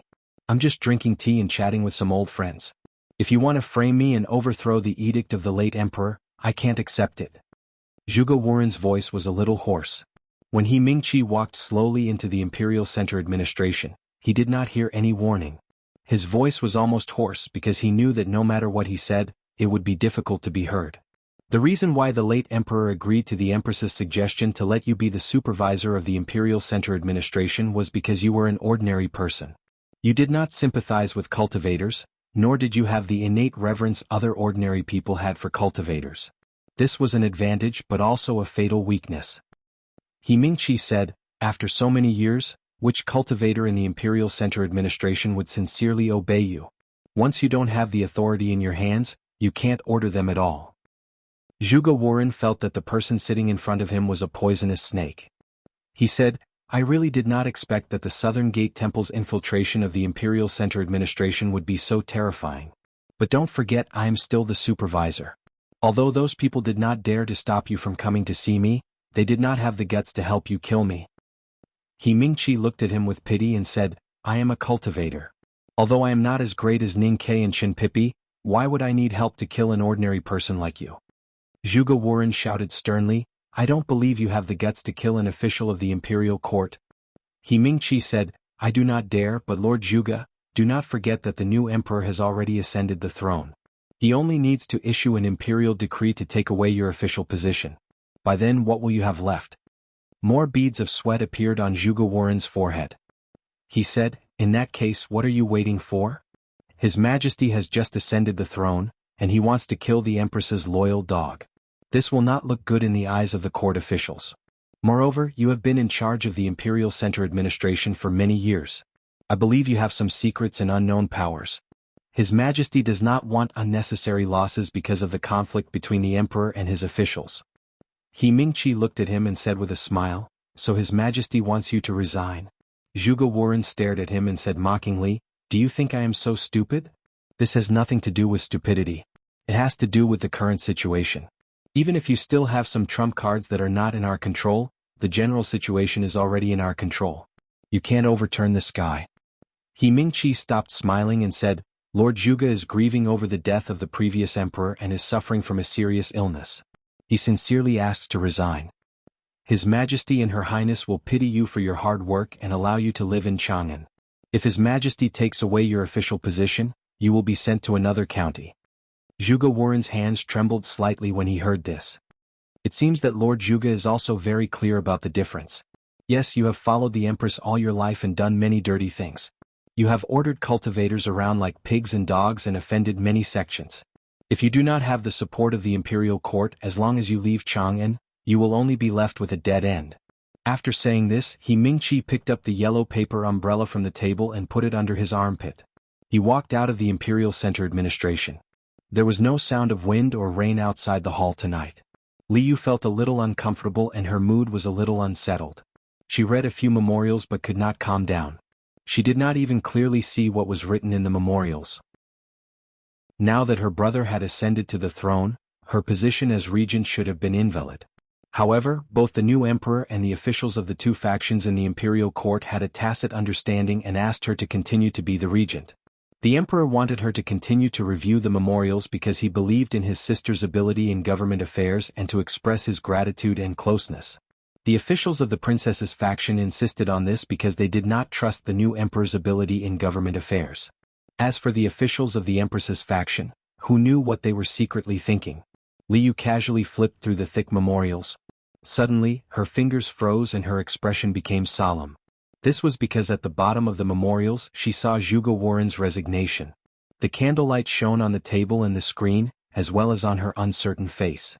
Looking at the resignation of the loyal dog of the Empress, she thought of many things that had happened in the imperial court recently. Since the new emperor ascended the throne, Chang'an seemed to be stable, but in fact there were undercurrents surging under the surface. Those ministers and generals who were still loyal to the Empress often contacted each other privately. The contents of their conversations could be guessed without asking. There was also a big dispute in the imperial court. The palace was determined to change the year name as soon as possible and completely confirm the matter of the new emperor's succession. The officials of the Empress's faction, on the other hand, used the reason that the former emperor's coffin had not returned and the Empress Dowager was far away in the wilderness, strongly requested for the change to be delayed, at least until the former emperor was buried. The reason for putting filial piety first was very sufficient. Neither Li Yu nor His Majesty could stop it. They could only agree with the suggestion of the court officials and decided to send a team to Helan City to welcome the coffin when the rain stopped. Li Yu was very clear about the importance of changing the year name to the throne. This was originally the first major event after the new emperor ascended the throne. In the end, they were forced to return without accomplishing anything.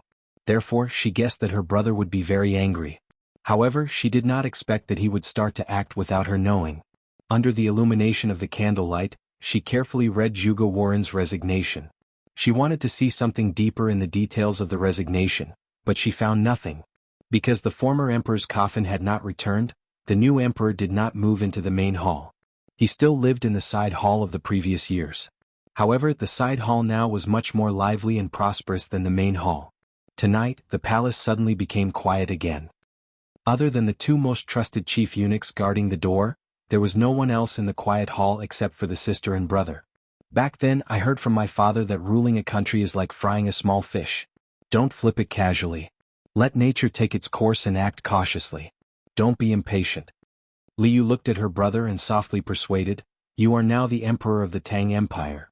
As long as you go with the flow, those clowns can't shake you at all. Why do you act rashly?" Li Huiyuan said with a smile, "I was wondering what it was that made you so nervous and cautious. It turned out to be a resignation. Yes, I sent someone to make Zhuge Wuren resign. Everyone in the Tang Empire knows that the sinister villain is a dog of that woman. I don't want to see that hateful face in the palace again." Li Yu looked at his expression and knew that he did not take her words to heart. She said solemnly, "You have to know that Chang'an cannot be broken from the outside. The only danger comes from within. Your Majesty, you are now Chang'an. As long as you don't mess up, you can last for thousands of years." Hearing these sincere words, Li Huiyuan lowered his head and was silent for a long time.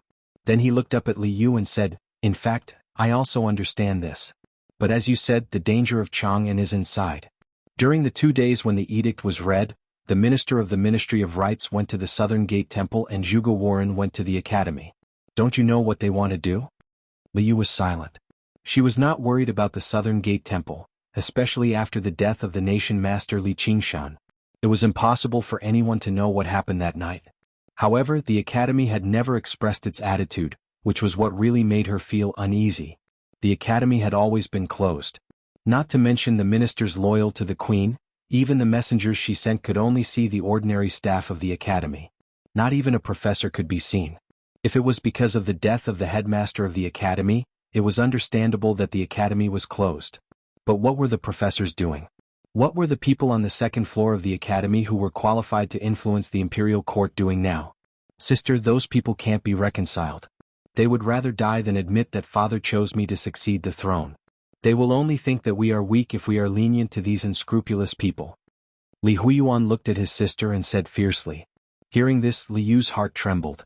In fact, until this moment, Li Huiyuan really thought that the name on the edict was his. He had no idea what she had sacrificed for it. At this time, Li Huiyuan's self-confidence was like a kind of mockery to her, a mockery of herself. She suddenly felt sad and tired. She didn't want to continue this topic, but she suddenly remembered the news she had heard when she was walking in the palace. She frowned and said, "What about the imperial astronomer?"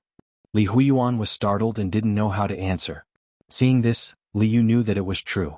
She scolded him severely. Miao Keqi was upright and had a good reputation in the imperial court. You actually sent an internal official to force him to death. Do you want to turn against the officials? Li Huiyuan lowered his head and was silent for a long time. Then he said, I did make a mistake in this matter. Li Yu knew that her brother had a very stubborn side. She didn't expect him to admit his mistake so quickly. She couldn't help but be stunned. However, before she could react, Li Huiyuan raised his head. He said calmly and firmly, but I won't regret it because I want him to die. Li Yu looked at him and asked, why? Why? It was Miao Keqi, the old bastard, who annotated those damn words and forced you to marry far away. I will never forget the night you knelt in front of father's palace. I will never forget the tears you shed on the night before you got married. Li Huiyuan looked at his sister and said coldly, so he must die. There are 2 more chapters. To be continued. If you like this work, please come to Chidian. Come to vote for me. Your support is my greatest motivation. Chapter 703. Of course, Li Yu didn't forget the night when she knelt in front of her father's palace and asked to be married to the wilderness. She didn't forget the night when she cried silently before she got married.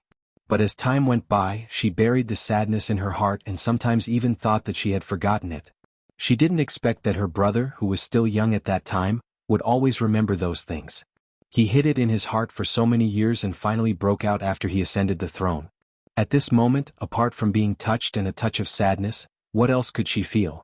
Naturally, she couldn't reprimand him again. Besides Miao Keqi, there's also that woman. If she hadn't added fuel to the flames around father, if her ministers hadn't added fuel to the fire, how could the imperial astronomer's commentary have caused such a big turmoil? How could you have been forced to marry those abominable barbarians in the wilderness? Li Huiyuan's voice became colder and colder.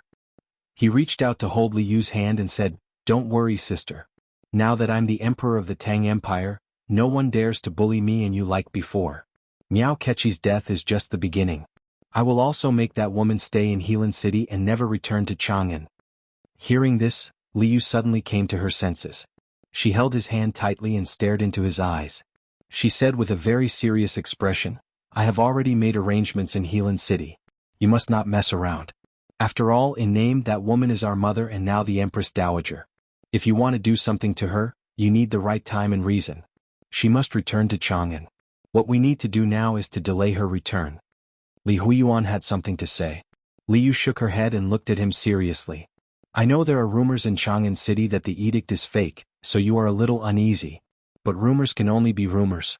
I also know that Lord Su wrote that the Dark Moon invaded the Star Empire and the country will not be peaceful. That was just what he did when he was angry.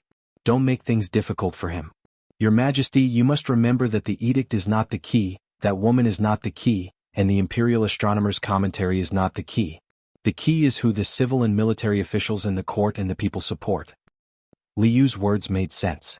As an emperor, he should have this kind of breadth of mind and magnanimity. Even if he needed means to govern, he could not rely on those petty means. But she didn't make it clear. The edict and the imperial astronomer were not the key. But the empress in Helan City was the key to Li Huiyuan's throne. Besides that, the most important thing was the attitude of the military and the academy. Li Yu was most worried about the academy and that woman in Helan City. At this moment she suddenly began to miss Ning Quebec. If Ning Ke were still in Chang'an, everything would be much smoother. However, his father liked Ning Ke very much, and Ning Ke must have some true feelings for his father. If he knew that Ning Ke had tampered with his father's edict, would his attitude toward Ning Ke change? The light carriage moved silently in the darkness of the imperial palace, and finally stopped in front of a quiet hall. Li Yu got off the carriage and waved to the eunuchs and palace maids not to follow her into the palace. This palace had a special status in the imperial palace. It was the bedroom of the empress. Li Yu felt that she was a little weak at this time, so she came here. Every time she came to this palace she would always feel a lot of anger, and anger would often turn into strength. The owner of this palace was still far away in Helan City and had not returned. So there were only a few candles in the hall and it was a little dark. Even so, the magnificent furnishings in the hall could still be seen clearly. The palace maids and eunuchs in the hall were all driven out. So there was only Li Yu in the hall at this time. She stood quietly in front of the phoenix bed embroidered with brocade and inlaid with jade. Suddenly, there was a hint of mockery on her face. Her mother should have been the real and only empress, but she had been sick and died many years ago. She had never slept on this phoenix bed that should have belonged to her. The woman who slept on this bed was very beautiful and gentle. From her father to her uncle to second Uncle Chow, everyone had persuaded her to call her mother when she was young. But she had never called her mother. It was not until she grew up that she began to call her mother. Every time she called her mother, a drop of blood would flow from her heart. For more than 10 years, there were many mottled scars on her heart, and she had never really recovered. She had to admit that her father and that woman did not treat her too badly. But she could not forgive them because she always remembered the day her mother died. That day she greeted her mother happily and climbed into bed to play with her newborn brother. Then, for some reason, her mother began to cough up blood in pain and then closed her eyes. The imperial physicians kept going in and out, but her mother still did not open her eyes. But her father was not there. Her father was beside that woman. Li Yu stood quietly on the ground and looked at the phoenix bed. She did not know if she saw her mother or that woman. Her fists slowly clenched and her body began to tremble. This was the feeling of anger. With the trembling caused by anger, that familiar power returned to her body. She gradually calmed down and turned to walk out of the hall. Even if that woman returned to Chang'an City, she could not sleep on this bed again. After returning to her palace, Li Yu continued to review the memorials. Her efficiency was much higher than before, but there were too many memorials, and it was obvious that she could not finish them in a short time. She rubbed her eyebrows tiredly and ordered a eunuch to serve her a cup of strong tea. Then she ordered a maid to wet a towel with boiling water and soak her face. She felt a little refreshed.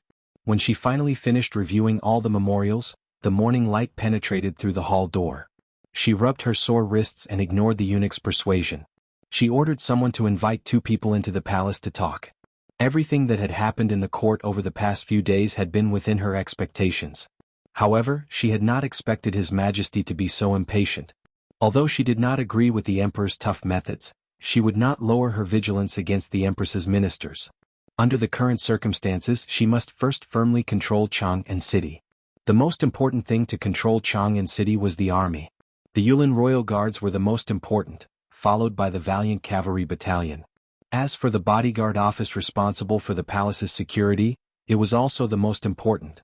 Once there was chaos, in addition to the army, there was another place in Chang'an City that was very important. That was the Chang'an local government, which had enough bailiffs and arresters and was familiar with the city's terrain. So, one of the 2 people she wanted to see was the prefectural magistrate of Chang'an City, Shangguan Yangyu. There was another man named Chao Xiaoshu. There is one more chapter. It may be a little later. I'm a little tired. To be continued. If you like this work, please come to Chidian.com to vote for me. Your support is my greatest motivation. Chapter 704. Shangguan Yangyu was the ugliest prefectural magistrate of Chang, and since the founding of the Tang Empire 1,000 years ago, he had a natural wretchedness from the inside out. Being famous for his ugly appearance naturally did not make people happy. However, neither he nor his old wife could deny this point. Therefore, as he stood in the grand and solemn hall, he felt increasingly ashamed of his inferiority. More and more sweat appeared on his forehead, and his triangular eyes flickered incessantly. Liu had seen Shangguan Yangyu several times and knew that he was extremely ugly. However, every time she saw him, she always felt that this person's ugliness seemed to have a new meaning. She could not help but feel disgusted. But she controlled her expression very well, and her speech was extremely respectful, as warm as the spring breeze. The reason for this was that she was very clear that the magistrate had a very rare strength and talent under such an unbearable appearance. Otherwise, it would be impossible for him to stay in this critical and thorny position for so many years. Liu was very practical. As long as there was a real talent, even if Shangguan Yangyu's character was as ugly as his appearance, and he was extremely cunning and corrupt, she would still accept him. Moreover, even if Shangguan Yangyu had many shortcomings, there was a good story about him. After he obtained the scholarly honors, he did not abandon his plain-looking wife, and he still had a deep relationship with her. This made Liu admire him very much. In addition, the position of prefectural magistrate of Chang'an was very important. Therefore, after the new emperor ascended the throne, he was the first minister she met in the palace. Logically speaking, this was a heaven-sent opportunity for Shangguan Yangyu. For someone like him who had never cared about morality, there was no psychological barrier for him to become the disciple of the princess and the new emperor. Faced with the vague solicitation from Her Highness's words, he should immediately bow to them. However, what surprised Liu and the few people in the hall was that although Shangguan Yangyu's attitude was respectful and kept flattering her, and he even wanted to lie on the ground to kiss Liu's feet, once the conversation became a little deeper, he would open his eyes wide like an idiot and did not know what to say at all. Liu frowned slightly. Of course, she knew that Shangguan Yangyu would not be so stupid that he could not understand what she said. So, this person's pretending to be stupid could only mean that his and some of the ministers' attitudes were not firm enough. What made her even more depressed was that the second person she wanted to see today refused to enter the palace. The leader of the eunuchs and the old mama were incessantly reprimanding that man for his disrespect. Their expressions were indignant, as if they were itching to immediately send the Yulin royal guards to capture that man and bring him into the palace to be punished. All of you shut up. Liu shouted and waved her hand to chase all the eunuchs, palace maids and the nanny closest to her out of the hall. Cao Xiaoshu was not an ordinary person. Even if she had such status and power, she still did not dare to be impolite, let alone think about hurting this person. He was the leader of the underworld in Chang'an. Even though he had not been involved in the affairs of Jianghu for many years and had not paid attention to the affairs of the Fish Dragon Gang since he returned to Chang'an last year, everyone knew that the dark world of Chang'an was still under his rule. However, if Cao Xiaoshu was just a big shot in Jianghu, any minister in the court would not take a second look at him. Naturally, Liu would not be so troubled. The key was that Cao Xiaoshu was a grand cultivator in the knowing destiny state and had a brotherly relationship with her father. When she saw him, she had to call him second Uncle Cao. It was also because Cao Xiaoshu had many good brothers who were willing to die for him. In some ways, those good brothers were related to the safety of Chang'an. After the eunuchs and palace maids were chased out, Liu was not the only one left in the hall. There was also a middle-aged minister. It was Mo Han, the Grand Secretary of the Martial Heroic Hall who had entered the cabinet 4 years ago. Your Highness, you don't have to worry for the time being. Cao Xiaoshu's refusal to enter the palace does not mean that he has any opinion of your Highness. Back then, when he refused the official position granted by His Majesty and left the palace, he had already shown his attitude. Today is just a continuation of that day. He wants your Highness to understand his determination not to participate in the court affairs. Mo Han said with a smile. Liu frowned slightly and said, Chang San and Fei Lu are popular in the Yulin Royal Guards. Lu Wu is now the commander of the Valiant Cavalry Battalion. After Qin Chi returned to the bodyguard office, he became Su Chongshan's right-hand man. These people only follow Cao Xiaoshu's orders. If father was still alive, they would not dare to have any disloyalty. But now that father has passed away, if Cao Xiaoshu had any ideas, Chang'an would be in danger. I do not want to give orders to others. Mo Han's smile faded and he asked, Then how does your Highness think we should deal with Cao Xiaoshu? Liu was silent for a long time.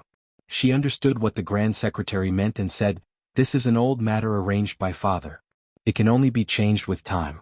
Neither I nor Her Majesty can deal with it. Mo Han said approvingly, That's right. His Majesty established the fish dragon gang among the people. It seemed insignificant and was even criticized by the censor as nonsense. But who would have thought that the people in the fish dragon gang have become such important figures now? These people will only be loyal to the former emperor, so they will definitely be loyal to the heir appointed by the former emperor, which is our emperor. Your Highness does not need to do anything. You just need to follow the old practice and maintain the good relationship with the family. I think Cao Xiaoshu will naturally understand your Highness's intentions. Liu said, the Grand Secretary's words make sense. I will make arrangements later. Except for the former emperor, no one can interfere with the Yulin Royal Guards, the Valiant Cavalry Battalion and the Bodyguard Office, including Her Majesty and the Prince. So many people died in the Spring Breeze Pavilion that rainy night. It was the former emperor who announced this. So in my opinion, there is no problem with the safety of Chang'an. Mo Han's expression gradually became serious and he said, what I am worried about is the outside of the country. It is said that on the wilderness the headmaster drew his sword and fought with Haotian. That is why the West Hill Coalition army turned against each other. Although the former emperor led the cavalry to defeat the enemy, now that the headmaster and the former emperor have passed away, the West Hill Divine Palace will definitely not miss this opportunity. Although the Tang Empire is strong, it has become the public enemy of the world.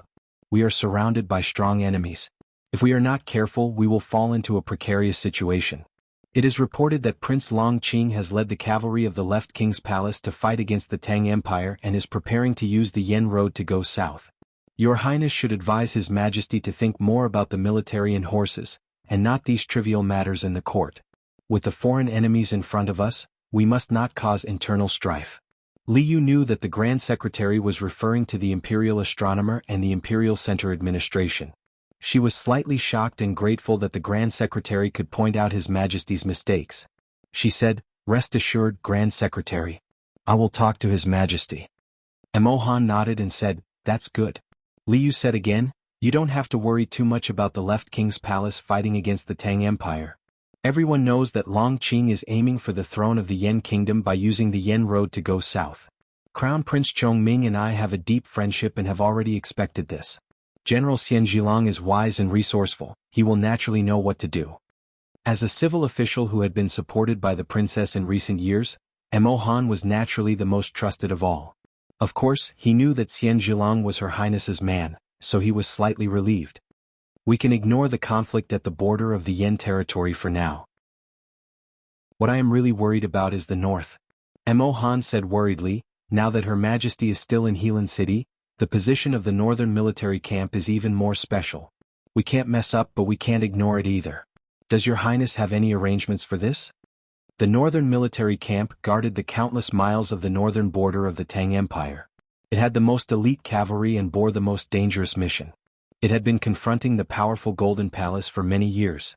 The current commander of the northern military camp was Su Qi, one of the 4 great generals of the Tang Empire. This general had always been calm and low-key. He was the most inconspicuous. However, whether it was Li Huiyuan who wanted to sit on the throne or the Tang Empire who wanted to fight against the whole world, Su Qi was an important figure that could not be ignored or bypassed. Among the former 4 great generals, Xia Ho, the Defender General of the army, was a trusted follower of the Queen. The current Defender General of the North, Xian Zhilong, was Liu's man. Only the Defender General of the State, Su Shi and Su Qi, were not biased. They were loyal and only loyal to the Tang Emperor Li Zhongyi. What Grand Secretary Mo Han was worried about now was whether General Su Qi's loyalty to the former emperor could be transferred to the current emperor, or would it be transferred to another prince? Liu said, General Su Qi will never participate in the succession of the throne. This is what my father told me a long time ago. So I believe he will remain neutral. Mo Han shook his head and said, since His Majesty has already ascended the throne, it is inappropriate for the general to remain neutral. Liu said, the Grand Secretary's words make sense. So I have already sent Hua Shanyue. Mo Han frowned slightly and said, General Hua Shanyue's loyalty to Her Highness is definitely not a problem. He is also related to General Su Qi's family by marriage. But these are meaningless. Liu said calmly, since I have given the most important task to Hua Shanyue, I believe he will be able to complete my task. Please rest assured. Shangguan Yangyu returned home from the palace and locked himself in the house. His old wife sat by the bed to serve the medicine. She asked worriedly, is he going to hit himself again? Shengguan Yangyu sighed and said, I'm afraid he will strangle himself with the white silk this time. His old wife was shocked and said, the new emperor has ascended the throne. Her Highness is powerful. Since she values you, you should just agree. Why do you have to seek death? Shengguan Yangyu stared at her with his triangular eyes and scolded, what do you, an ignorant woman, know? Even if she is powerful, it depends on how long she can be powerful. If I become Her Highness's disciple, I can naturally earn a lot of money and get promoted. But what can I do when Her Majesty brings the prince back to Chang'an? His old wife laughed when she heard this and said, Master always talks about the law of the Tang Empire. How can you forget it now? His Majesty ascended the throne with a posthumous edict. Who dares to rebel against him? Who can rebel against him? I said you don't understand. The posthumous edict can't be faked. But Her Highness wants to see me first. What? It means that Her Highness is also worried about chaos in Chang'an. Shengguan Yangyu said, under what circumstances will Chang'an be in chaos? Of course there will be people who are dissatisfied. His old wife was even more confused. She put the medicine on the table and asked seriously, who can cause trouble? Shengguan Yangyu sneered and said, now the ministers in the imperial court, whether they are on the side of Her Majesty or Her Highness, they all don't understand one thing. In my opinion, even His Majesty and Her Highness don't understand that the posthumous edict is not the key. Chang'an is not the key. Even those generals are not the key. His old wife asked curiously, then what is the key? Shengguan Yangyu said, the Academy's attitude is the key. To be continued. If you like this work, please come to Chidian. Come to vote for me. Your support is my greatest motivation. Chapter 705. At this moment, there were not many people like Shengguan Yangyu who could be as calm and clear as he could accurately find the most crucial point in this complicated world. Chao Xiaoshu's house was located on the 2nd Street of the Spring Breeze Pavilion in the eastern city. He held the child and sat beside his father, whispering to him. He dipped the tip of his chopsticks into the wine and brought it to the child's mouth. Before the child could lick it out of curiosity, Lindsay snatched it away and glared at him. Today was old Chao's birthday. There was no big banquet at the Chao mansion. Only those close to him were invited. The brothers of the Fish Dragon gang had taken leave from their respective yamen and came early with gifts. Thinking of the new emperor's ascension to the throne and the turbulence in Chang'an City, the Chao mansion must be hosting a banquet because his elder brother had something to say. After everyone kowtowed to old Master Chao, they quietly waited for his instructions. Unexpectedly, Chao Xiaoshu did not say anything superfluous during the banquet. It was a picture of a peaceful family. At this moment, the steward of the Chao mansion hurried in and whispered a few words. The people at the banquet were slightly surprised, but Chao Xiaoshu did not react. He said indifferently, what gifts did Her Highness give? The steward took out the gift list and reported it carefully, not daring to make any mistakes. Most of the gifts that Liu sent to the Chao mansion were given to old Chao. There was a boxwood cane, a longevity mountain stone, a lake crab from the Great Lake, 9 River double distilled rice from Hebei County, cosmetics and silk from Chenjinji Cosmetics store for Madame Chao, and the rest were toys for the child. Hearing the steward's voice, Chao Xiaoshu raised his eyebrows. He did not expect Her Highness to give such simple gifts. After a moment of silence, he said, continue eating and drinking. So the brothers continued eating and drinking. After the banquet, old Chao went to the back garden to watch the opera. Madame Chao Xiaoshu took the child to rest. All the stewards and servants were asked to leave the flower hall. Only the brothers of the Fish Dragon gang were left. Chao Xiaoshu gently swirled the teacup in his hand and said, you guys are no longer the Jianghu men you used to be. You have to keep a low profile, especially Chin 7. You don't have to worry about the bodyguard schedule these days. Even if Su Chongshan suspects you, you don't have to worry about it. Chi 4, tell the brothers in the gang to keep quiet. He hadn't been in charge of the affairs of the Fish Dragons for a long time, but his words were still like an imperial edict to the Fish Dragons. On the surface, Chang Siwei and the others had already left the Fish Dragons and were working in the imperial court, but they would never object to his arrangements. They wouldn't even ask about it. The only person who would ask was Qin Chi because he was the brains of the Fish Dragons. What about Fifth Brother's side?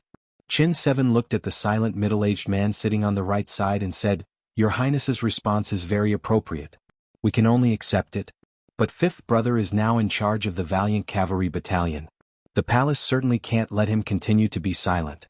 We need him to give a clear attitude. Chao Xiaoshu put down his teacup and said, Many of our brothers are now serving in the imperial court. Since we are officials, of course we have to share the burden of the imperial court.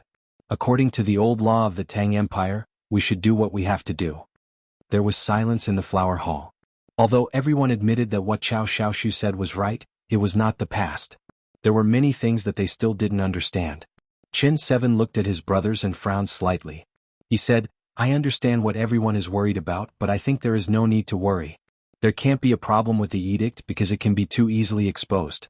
When His Majesty passed away, there were at least tens of thousands of people in Helan City who could testify. Lu Wu remained silent. He was now the highest official and the most important position.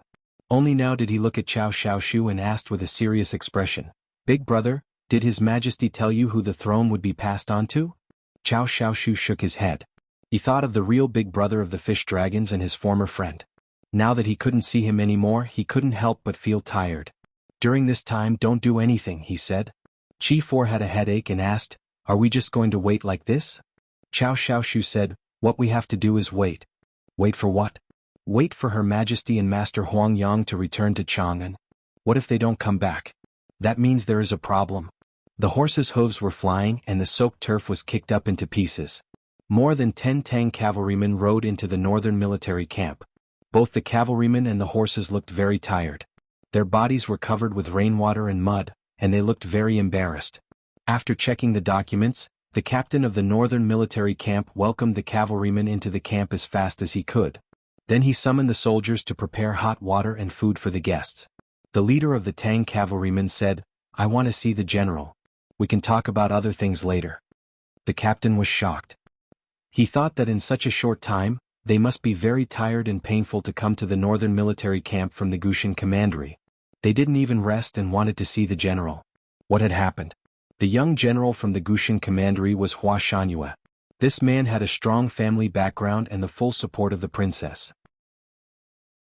At a young age, he became the military supervisor of the 3 states. The troops under his command were stationed in the Gushan commandery. Both his status and strength were not to be underestimated. He proposed to see the general as soon as possible, and the northern military camp couldn't find any reason to refuse. In the general's mansion, General Su Qi looked at the gloomy sky outside the window and kept silent for a long time. Then he turned around and looked at Hua Shanyue, saying, You left before the rain stopped? Hua Shanyue replied respectfully, Yes, uncle. Su Qi said, Young people are always so impatient. You should know that war is a big deal. You must be careful. As the military supervisor of the 3 states, you left the camp alone, which is against the military rules. If you had an accident on the road, how would you explain it to the imperial court, not to mention how sad your parents would be? Hua Shanyue suppressed his exhaustion and said, It was urgent, so I came in a hurry. General Su Qi had always been low-key and calm. Even when he heard the words urgent, his expression didn't change. After another long silence, he said slowly, Do you know that I didn't want to see you? Hua Shanyue knew that the general had already guessed his intention. He smiled and said, But you chose to see me in the end, which means you are willing to listen to what I have to say. Su Qi said, I know what you are about to say is what Her Highness, or His Majesty wants to say to me. But I still suggest that you don't say it. Hua Shanyue was slightly startled and asked, Why? Su Qi said, Because it would be disrespectful and I don't want to tie you up myself. Hua Shanyue said, If you still think it's disrespectful after listening to what I have to say, I won't complain even if you cut off my head, let alone tie me up.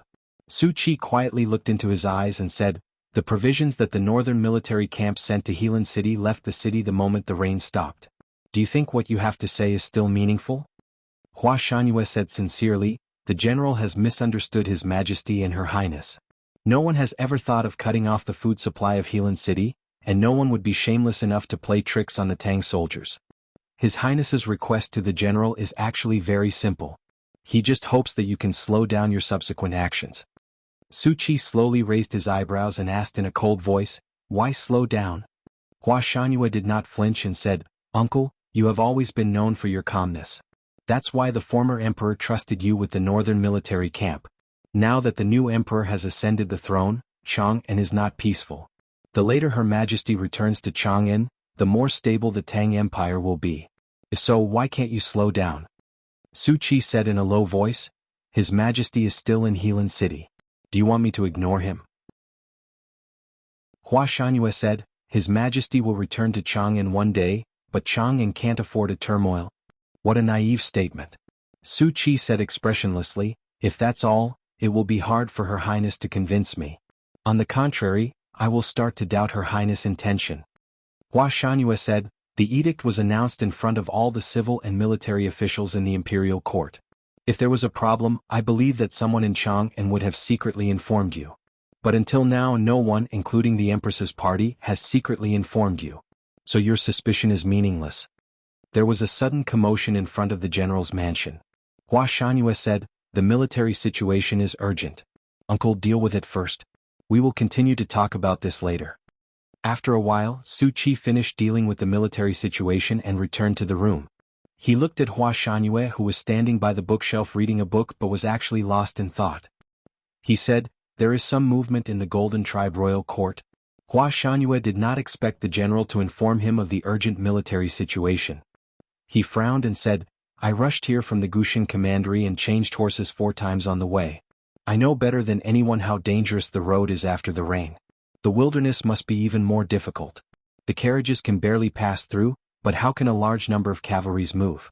The grassland cavalries are relatively light and have an advantage over the Tang cavalry in this kind of weather. In this case, uncle, you should be more cautious. All in all, you just want to persuade me to move slower to help Helan City. General Su Qi stared into his eyes and said, don't use the possibility of an ambush from the Golden Tribe Royal Court to influence my judgment. Because my cavalries will never be ambushed. Her Highness is a smart man.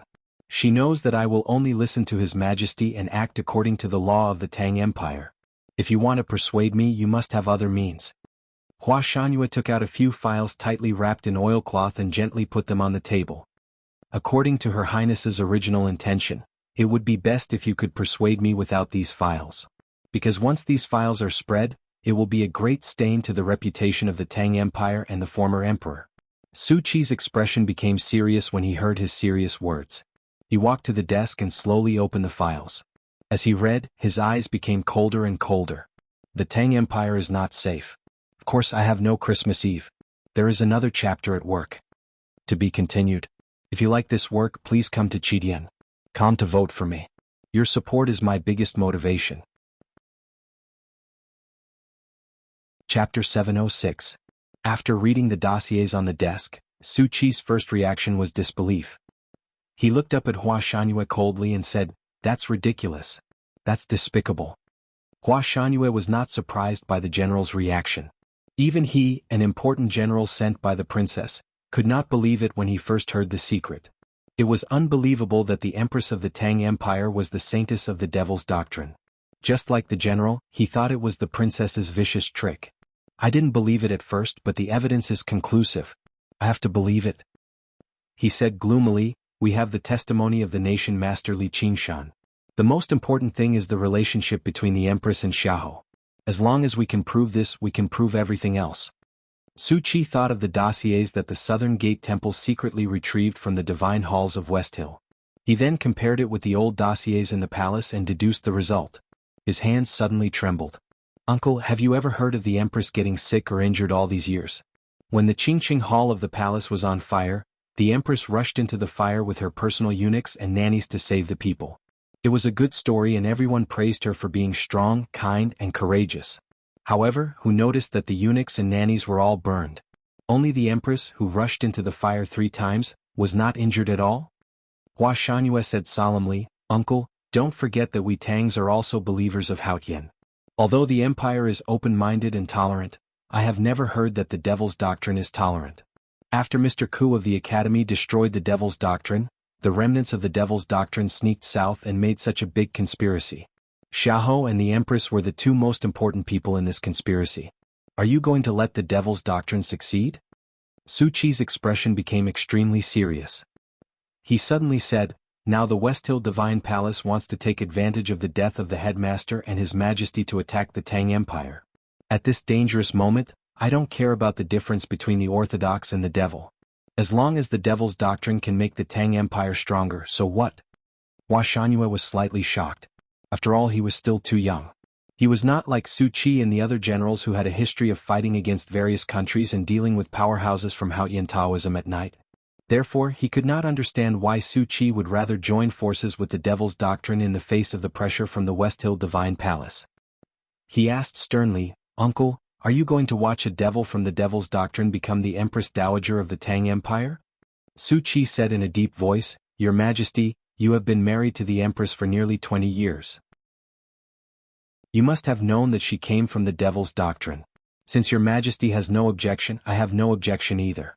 Hua Shangyue suddenly felt exhausted. He did not expect that the dossier he brought out on behalf of Her Highness would not produce the results he had expected. He said in confusion, "Even if her son could rule the Tang Empire?" Su Qi was silent. Hua Shangyue suddenly thought of the words that Her Highness emphasized in the secret letter. He hurried to the desk and said angrily, "Even if His Majesty died young because he was poisoned by the Empress?" Su Qi suddenly raised his head. Hua Shangyue stared into his eyes and said, "Everything will be proved in the future. What Her Highness asked you to do is just a little slower. Whether the Tang Empire can last for thousands of years depends on your decision." In the Chang'an Imperial Palace, the current Tang Emperor, Li Huiyuan, looked at the gloomy sky, but his expression was not gloomy. He said with a smile, "My royal sister said that the rumors are not important. Those rebels' doubts about the edict are not important. It doesn't matter who supports me. What matters is the military power and the stability of Chang'an." He Mingqi held the yellow oiled paper umbrella and stood quietly beside him. After a moment of silence, he said, "Her Highness has been familiar with political affairs for many years. Her views on these matters are naturally worth relying on." Being worth relying on in one aspect did not mean being worth relying on in all aspects. If this sentence was further developed, if one had to rely on others for everything, then what was the use of one? Li Huiyuan was a very smart man. He understood what He Mingqi meant. His expression quickly became gloomy and he said coldly, "Don't try to sow discord between me and my royal sister. For the sake of your recent contributions, I will pretend that I didn't hear it today. But if there is a next time, you know what will happen." He Mingqi slightly frowned and said, "I understand. My royal sister sent Xian Zhilang to Tuyang City the year before last. Now the northeast border military belongs to me. Xu Cheng's foundation is shallow, and the Tang Empire's West Army is weak. If he is smart, he will not speak before the situation is clear." Li Huiyuan indifferently said, "According to the time, Hua Shangyue should be talking with Su Qi now. With that matter, the northern military camp will no longer support that woman." He Mingqi was very clear about what matter His Majesty was talking about. In fact, it was he who told Li Yu and her brother about the Empress's secret background. Now the only problem is Su Shi, who is retiring in the south. Li Huiyuan frowned and said. He Mingqi said, "This is also the most difficult problem." Li Huiyuan expressed his agreement with silence. He Mingqi said, "Su Shi is the Defender General of the state. He is very experienced and powerful. Even the Yulin royal guards have to listen to his orders. Besides, he is very prestigious and no one can touch him." Li Huiyuan looked at the gloomy sky above the palace and said with a gloomy face, "This old guy has been living for many years, but he still refuses to retire. If he is in the court, does the Tang Empire's army belong to me or him?" After a moment of silence, He Mingqi said, "Your Majesty, how do you want to persuade General Su Shi? I am willing to share your worries." Li Huiyuan said sarcastically, "Uncle Qingshan had to avoid Su Shi. Even if I make you the nation master now, what can you do to him? If the Southern Gate Temple had this ability, would it still be under the West Hill Divine Palace?" He Mingqi said, "Your Majesty is right. But I believe that under your Majesty's rule, the Southern Gate Temple will flourish in the future. It will surpass the West Hill Divine Palace and not bring shame to the Tang Empire. That is in the future after all." Li Huiyuan squinted and suddenly said, "After all, you and the West Hill Divine Palace are of the same lineage. You have a close relationship. Do you have any way to contact the West Hill Divine Palace?" He Mingqi was slightly surprised and said seriously, "Your Majesty, I know that I am asking a tiger for its skin. I know what the old fakes of the West Hill Divine Palace want, and I can give them. I also know what I want, but I can't afford to lose." Li Huiyuan waved his hand and said gloomily, "In order to resist foreign aggression, we must first stabilize the interior. When the Tang Empire was founded, Emperor Taizu was forced to sign an agreement with the desolate men. He was humiliated, but he finally drove the desolate men out of the grassland. They were like cattle and sheep in the cold region of the far north, where they suffered for thousands of years. In the future I will lead the army to flatten the Peach Mountain. The headmaster of the academy and the Tang Emperor passed away one after another. At that time, it seemed that the Tangs accepted this reality calmly. Because the Tangs were used to life and death, their spirit and temperament had been running wildly on the road of toughness. But in fact, the hearts of the Tangs, especially the bigwigs of the Tang Empire, were changing subtly. Even they themselves did not notice that change. They were no longer as confident and direct as when the headmaster of the academy and His Majesty were still alive. They began to rely on schemes and even began to seek external forces. For the tens of thousands of Tang soldiers in Helan City, this influence was more reflected in their emotions. Especially after the military food supply was controlled, the atmosphere in the city became more and more gloomy. Before the rain stopped, we had already sent out 3 groups of messengers. After the rain stopped, we sent a few more groups. According to the time, it should be the day after tomorrow at the latest. Don't worry too much, Your Majesty. General Han Qing reported in a low voice.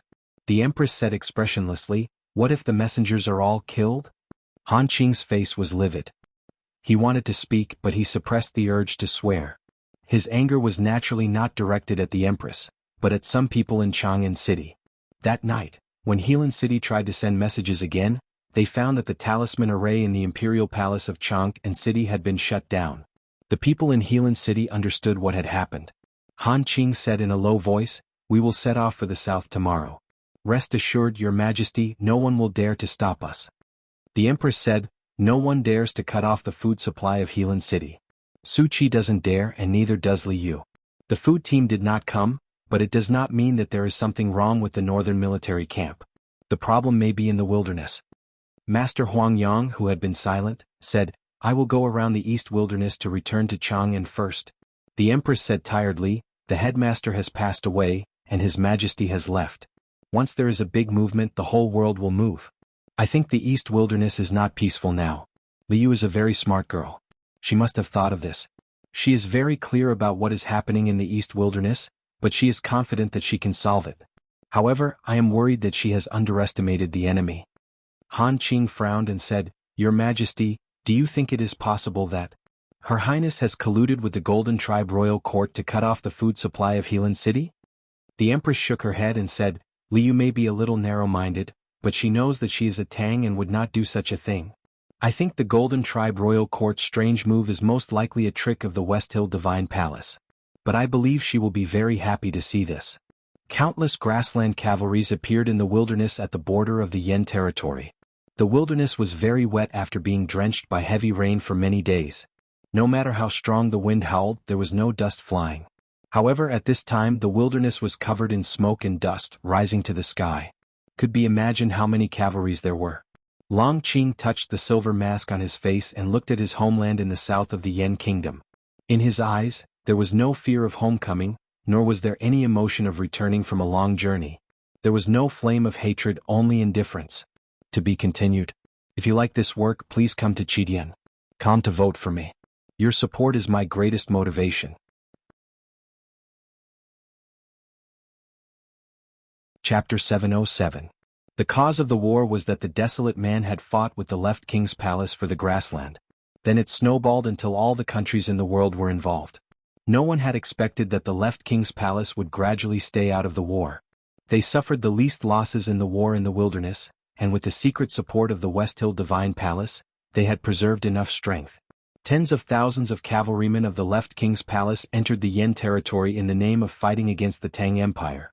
But in many people's eyes, it was just a very poor excuse. Most people thought that Prince Long Qing finally wanted to take the throne of the Yen kingdom after he completely controlled the left king's palace. He wanted to take back what he thought belonged to him. So what if they knew? The Yen kingdom was poor and weak under the attack of the Tang Empire. It could not deal with the fierce cavalrymen. In addition, Prince Long Qing had many supporters in the Yen kingdom. All the counties ignored the anger of the capital. In order to preserve their own strength, they did not make any serious resistance. Therefore, tens of thousands of grassland cavalrymen easily went south. They did not encounter a real battle until they approached Qingjing City. The Yen army was no match for the grassland cavalrymen. They lost many battles. In addition, with the help of Prince Long Qing's family and old generals, more than 10 cities in the north of Qingjing City surrendered one after another. With the mutiny of the north camp of Qingjing City, no one could stop Prince Longqing from returning to the capital. In the deep night, countless torches were lit on the wall of the capital of the Yan Kingdom. The city walls were as bright as day. The security was extremely tight. No one knew that the south gate, which should have been closed, had been quietly opened. Dozens of soldiers kept waving their arms at the wilderness in the night. The sound of hooves gradually sounded in the night. The moon shone through the clouds, showing the dark scene of the grassland cavalrymen. It was extremely shocking. Qingjing City was conquered. The hooves of the grassland cavalrymen were wrapped in cotton. But after entering the south gate, they rode on the narrow street. There were too many cavalrymen, and the sound of hooves gradually became louder. It could not be hidden from everyone's ears. The doors of the houses on both sides of the street were tightly closed. Some bold Yan people secretly looked at the foreign cavalrymen through the cracks of the doors. They counted for a long time, but they did not see the cavalrymen leave. The people of Yan were shocked and terrified. It was not until then that they truly felt the authenticity of the rumors. It turned out that Prince Longqing had really become the master of the left tent palace. How many barbarians had entered the capital tonight? Could those rumored brutal barbarians obey the prince's military order and not burn, kill and loot? The silver mask reflected the light from the torches, making it look like it was made of gold. Prince Longqing glanced at the palace in the distance.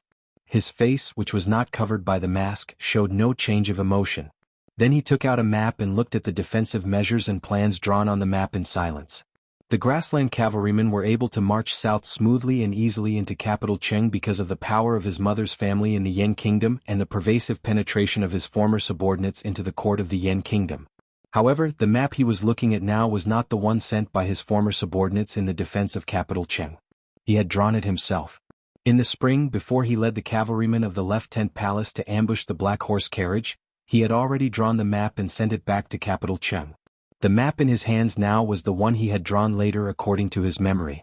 Thinking of the day when they ambushed the black horse carriage but were ambushed by the desolate men, Longqing frowned slightly.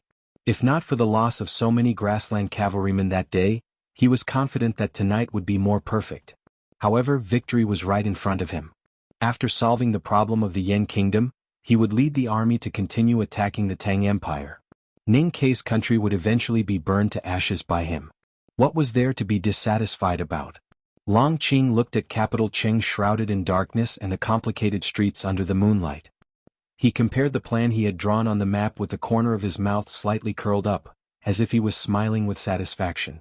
However, there seemed to be a very complicated emotion on his face, as if he was waiting for someone and something to happen.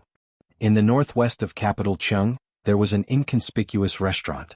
Around the restaurant, there were nearly 100 Tang soldiers with padaos on their backs and dozens of messengers from the Tang and Yan armies. In the restaurant, Xian Zhilang rubbed his tired eyebrows and thought about the strategy he had drawn up. After confirming that there should be no problem, he said to a Yan general, "I hope the cooperation goes well." The Yan general said respectfully, "His Highness the Crown Prince is very grateful for Her Highness' help. However, Longqing's rebellion is very powerful. His Highness asks you to take care of yourself." Longqing is ambitious and capable. He also knows how to take advantage of the situation. When he was wanted by the West Hill Divine Palace, he was still able to make a name for himself in the wilderness. Xian Zhilang said. Now that he has returned to the West Hill Divine Palace and gained the support of Haoyan Taoism, he is even more arrogant. However, he doesn't understand one thing. If he is invincible with the support of the Divine Hall, how can the Tang Empire survive until today? The Yan general said, "If His Highness the Crown Prince could feel your confidence, he would be even happier." Xian Zhilang was the great northern general of the Tang Empire. He was supposed to stay in Tiang City and command the northeast border military, which was famous for its violence and power. Who would have thought that he would appear in the capital of the Yan Kingdom? Since he was here, his army was naturally in the capital of the Yan Kingdom. After the war in the wilderness, the Tang Empire's army retreated in two ways. The northeast border military retreated to Tiang City on the surface. However, no one knew that the northeast border military had secretly sneaked into the Yan territory again and set up an ambush in capital Qing. The Yan kingdom was so powerless against the grassland cavalry. They allowed them to go all the way to the south and watched them enter capital Qing. It was all because of this hidden killing in the dark. This was the gift that Crown Prince Chongming prepared for his brother who had just returned from afar. This was also the fundamental reason why Li Yu was so confident even though she knew that the situation in the eastern wilderness had changed. Xian Zhilong walked to the railing of the restaurant and looked to the south of the city. He looked at the sky that was getting brighter and brighter. He seemed to hear the hoofbeats of the grassland cavalry. Long Qing led the army to the south and was determined to win the throne of the Yan kingdom. However, Chang'an City wanted Crown Prince Chongming to succeed the throne. Not to mention the friendship between Her Royal Highness and Crown Prince Chongming, it was impossible for Long Qing to change the situation of the Yan kingdom so easily for the benefit of the Tang Empire. Xian Zhilong thought about the news from Chang'an and the Gushin commandery. His face gradually became solemn. He did not ambush all his troops in capital Cheng.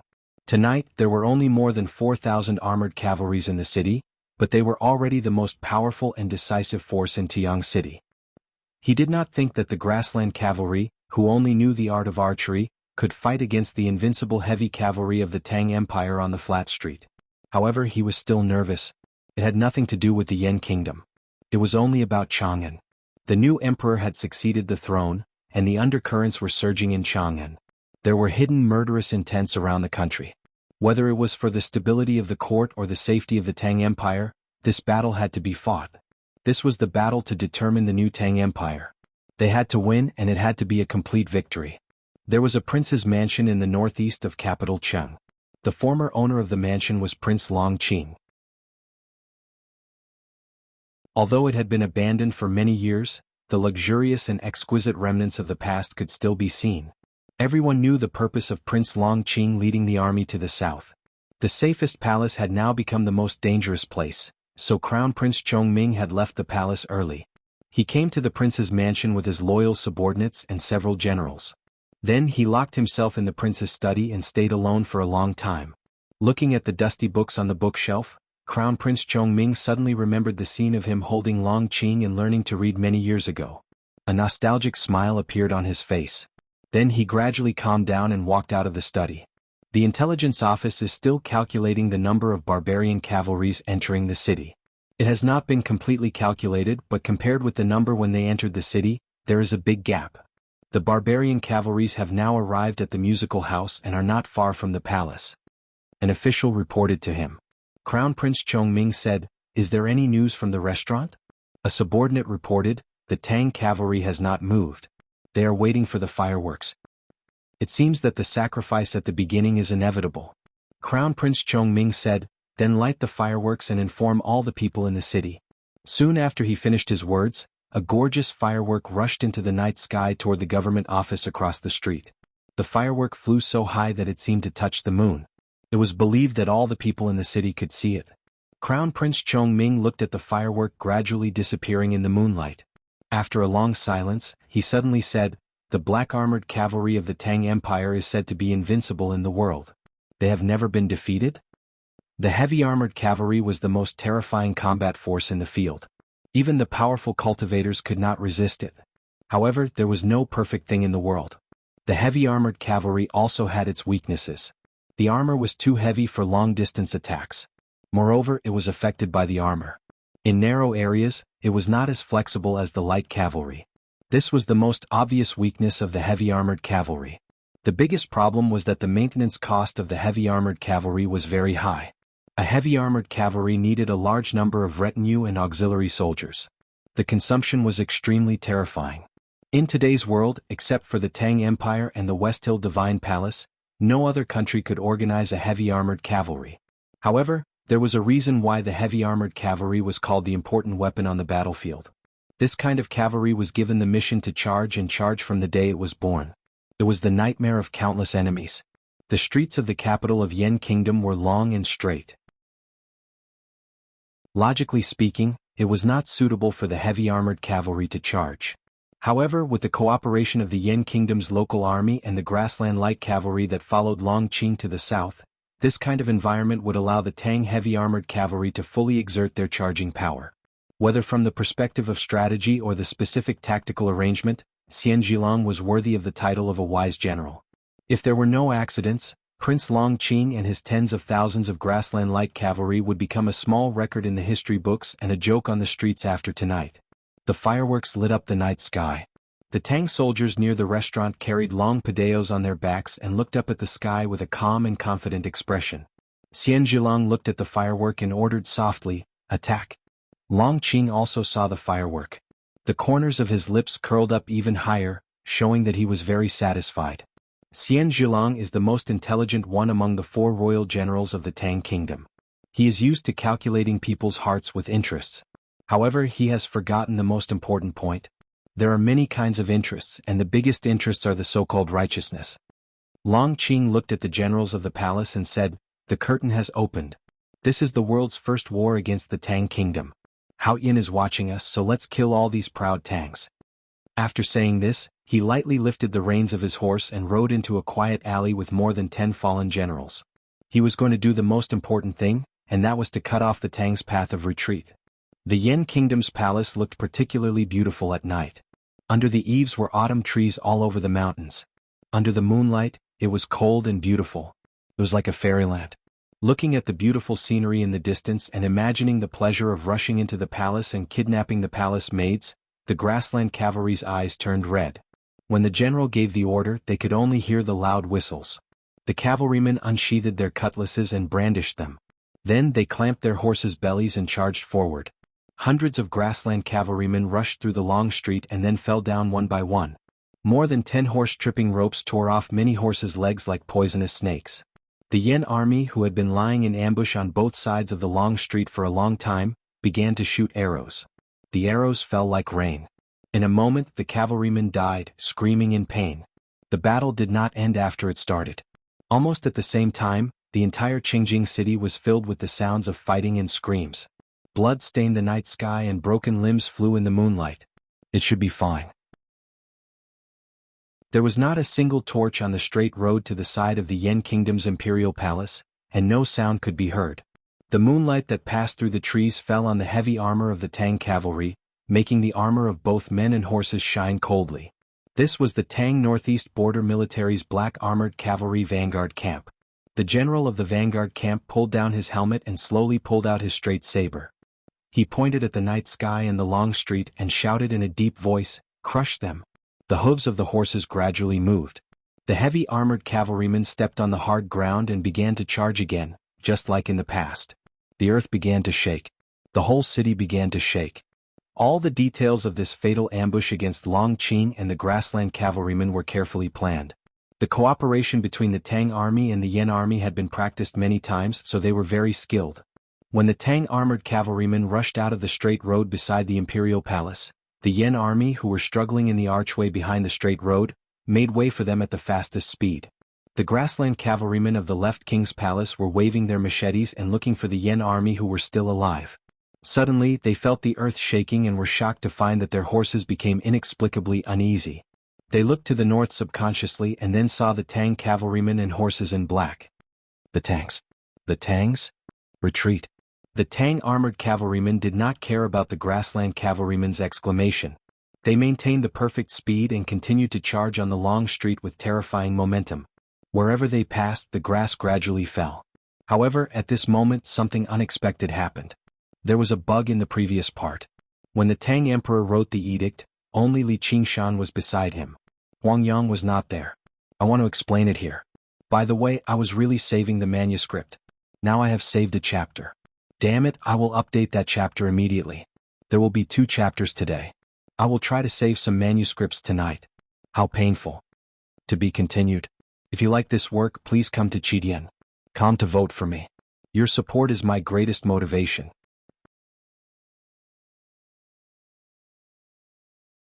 Chapter 708. The decorated archway at the end of the street collapsed.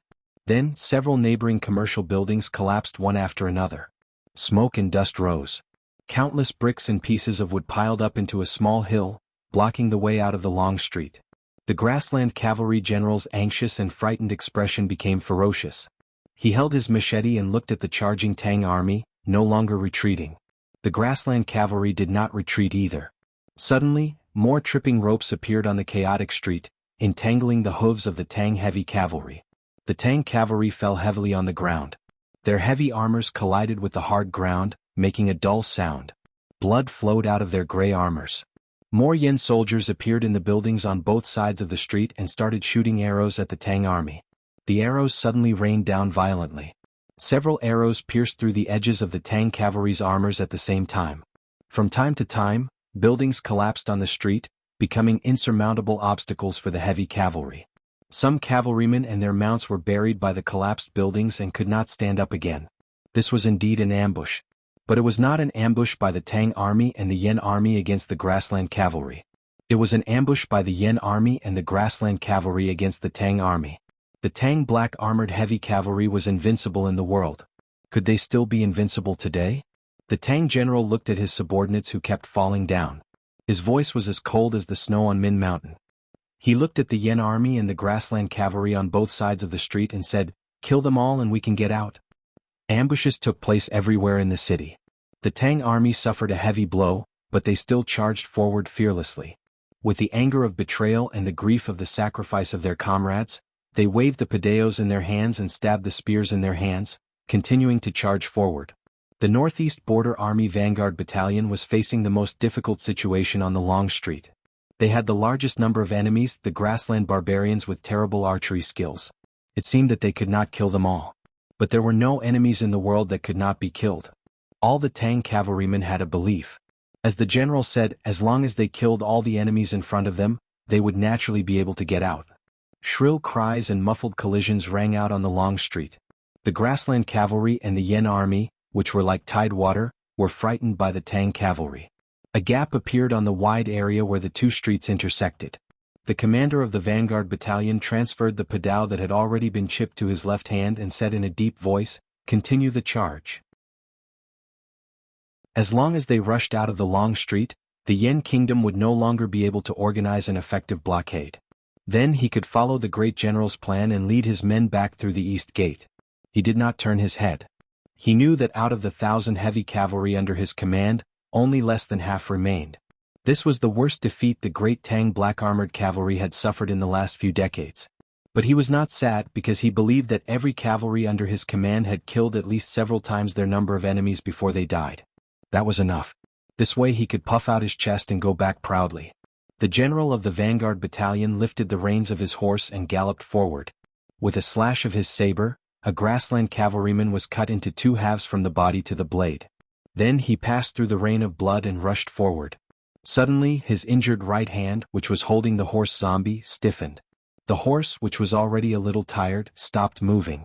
The hundreds of Tang cavalrymen behind him also quieted down. The grassland cavalrymen had long been scared out of their wits. Their formation was in a mess and scattered on the side. However, the gap that seemed to allow the Tang cavalrymen to leave had been filled up by the cavalry. Those cavalrymen also wore black armor. But compared to the Tang cavalrymen, their armors were painted with complicated golden talisman lines, which were more eye-catching and bright in the night. In the world, there were only two kinds of cavalrymen qualified to be mentioned in the same breath as the Tang cavalrymen. One was the elite cavalryman directly under the Golden Palace. The other was the papal cavalryman of the West Hill Divine Palace. It was even said that the papal cavalrymen of the Divine Hall could not defeat 1,000 of them. For countless years, the number of papal cavalrymen of the West Hill Divine Palace was strictly limited to 1,000, probably to avoid disturbing the secular imperial power. But now it seemed that this was obviously a lie made by the West Hill Divine Palace.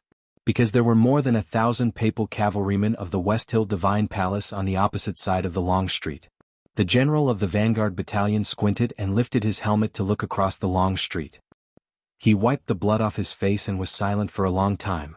Then he suddenly laughed. "I have wanted to prove one thing in my life. You West Hill cavalrymen are only qualified to carry my boots. I did not expect that I would have such an opportunity before I die." The general of the vanguard battalion stopped laughing and slowly raised his padao. He said, "Who is willing to fight with me?" The hundreds of Tang cavalrymen behind him answered in unison. They were not afraid but were ready to fight to the death. In the restaurant, Xian Zhilong looked at the city in the night. He held the cold railing tightly, his knuckles turning white. He squinted and was silent for a moment. Then he loosened his right hand and tapped on the railing. When he tapped on his ring finger, he stopped. Then he issued 3 military orders. Vanguard Battalion, disperse. The order forbidding entry is abolished. Kill at will. We must hold on until dawn. All battalions are to break through the East City Gate in an hour. The route and tactics are the opposite of the pre-war arrangement. Imperial Guard Battalion, follow me to the prince's mansion. The officers and messengers in the restaurant were stunned for a moment. Then they began to act separately. With the quality of the Tang army, there should not be such a moment of stagnation. But even they needed time to digest the content of Xian Zhilong's 3 military orders. Dispersing the vanguard battalion was tantamount to sending them to their deaths to buy time for the other cavalry battalions to escape. We have lost. Xian Zhilong looked at the crowd and said, then we must lose beautifully. If there are any of you alive after this battle, remember to bring a message to Her Highness. We lost because of trust. Now the whole world is against the Tang Empire. Then the Tang Empire can only trust the Tang Empire. After saying this, he glanced at the Yan general. The Yan general was one of the most important generals of the Yan kingdom. Otherwise he would not be qualified to be here. The Yan general smiled sadly and pulled out his knife to commit suicide. Xian Zhilong walked out of the restaurant. Dozens of Tang soldiers with padeos walked out of the darkness. They looked around vigilantly. They knew that since they were ambushed, the general must be the first person the enemy wanted to kill. But Xian Zhilong did not want to wait to be killed by the Yans. His 3rd military order had already made his choice clear. He would lead the Imperial Guard Battalion to the prince's mansion in the east. He was going to see Crown Prince Chongming. Or kill him or be killed by him. There are still 3 days until the monthly votes are doubled. Maybe we will win or maybe we will lose. That's all. I will try my best. Invincible? See you tomorrow. To be continued. If you like this work, please come to Chidian.com to vote for me. Your support is my greatest motivation.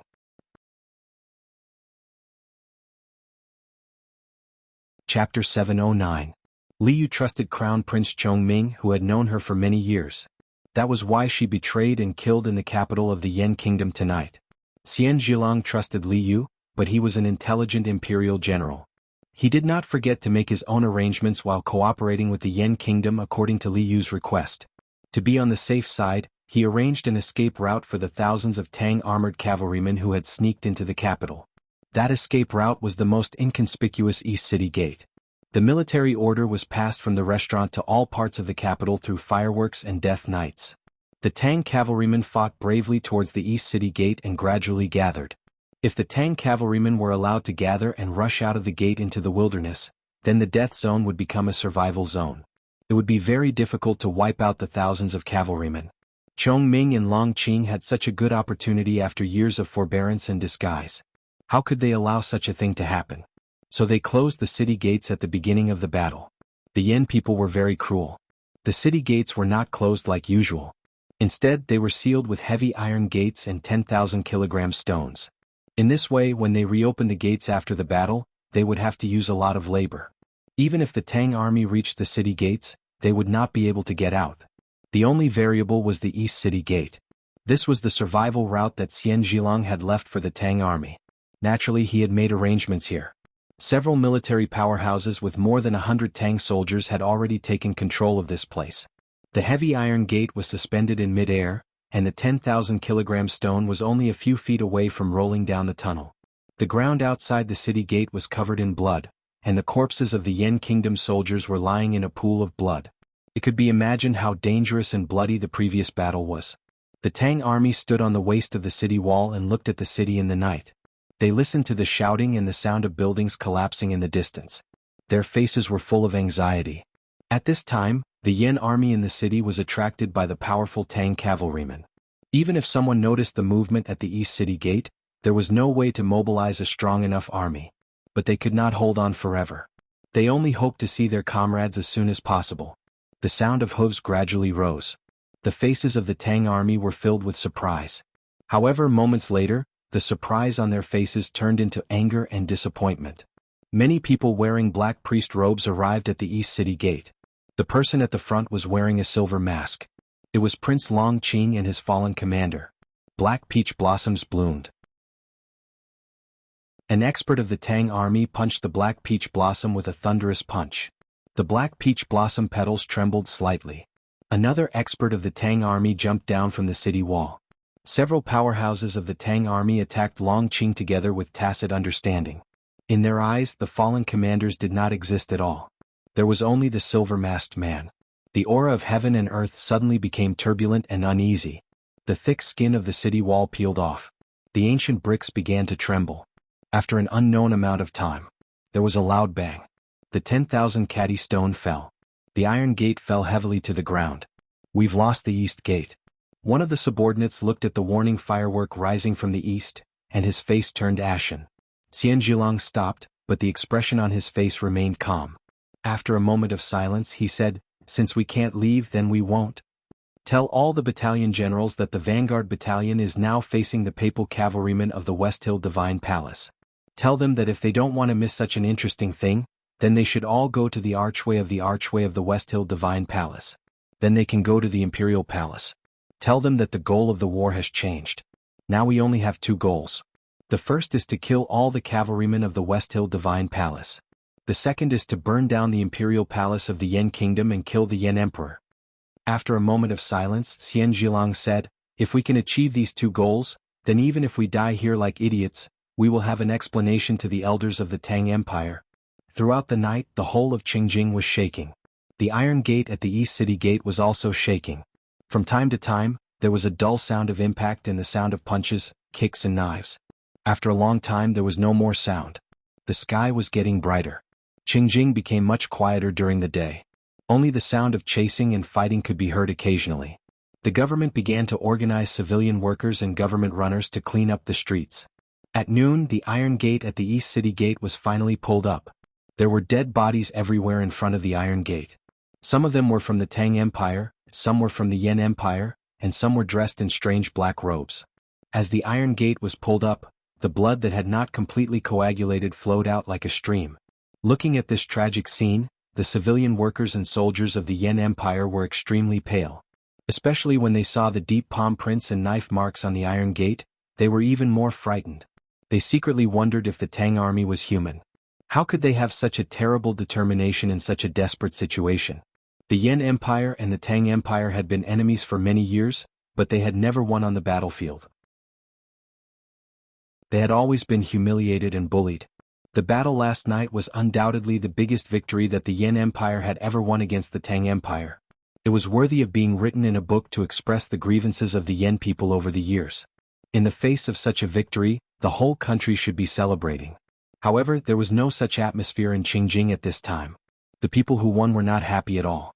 People were cleaning up the broken bodies on the street in fear and disgust. They used brooms to sweep the scattered organs. No one knew how many Yen soldiers and grassland cavalrymen had been trampled into meat paste by the Tang cavalry. There were still sporadic fights in some streets, but no Yen people dared to go near. Only the Yen soldiers and grassland barbarians held weapons and searched around in fear. In the corner of the street, a young Yen soldier found a Tang cavalryman who was not completely dead. He kept slashing with his knife, looking extremely numb and mechanical. The Tang soldier was long dead. At this time he had been slashed so many times, but he did not feel much pain. He looked up indifferently at the young Yen soldier, his eyes full of sarcasm. He spat at the Yen soldier. There were countless holes in his chest and he was about to stop breathing. The spittle was bloody and could not reach far. It fell on his own chest and then he died. The young Yen soldier was startled. He threw away his knife and ran away crying. In the northeast of Qingjing, outside the old prince's mansion of Prince Longqing, hundreds of Yen soldiers and grassland cavalrymen surrounded the place. In front of the prince's mansion, there were many corpses of Tang soldiers. Most of them were covered with arrows. A few Tang soldiers had attacked the stone steps, but they could not go any further. There were also a few Tang soldiers standing on the street, surrounded by the heavy siege. They protected Xian Zhilang in the middle. Xian Zhilang was covered in blood, but his face was expressionless. After a while, a few more Tang soldiers fell to the ground. Now only Xian Zhilang and the general of the Imperial Guard camp were left. The general looked around at the approaching enemies and suddenly asked, "General, if we die now, will it be a disgrace to the Tang Empire?" Xian Zhilang said, "All the fault is His Highness and me. It has nothing to do with you." The general said, "That's good. Please send me off, General." Xian Zhilang laughed and coughed.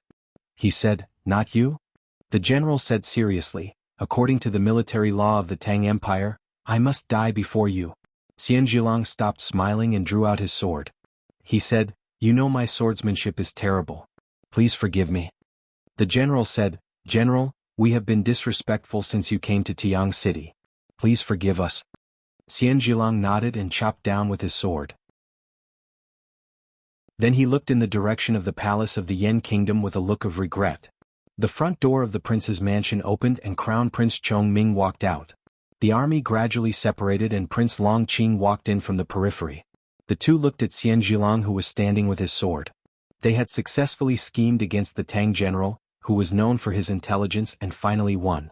But they did not feel much joy. Looking at the weak general, Longqing even felt a little cold. In the battle last night, he had suffered a serious knife wound on his shoulder. The power of the Tang Empire's cavalry was too terrifying. The violent and unreasonable counterattack at the end had almost rudely destroyed his whole plan. At the end of the battle, when the Tang army had lost, Xian Zhilang organized a beheading in a very short time.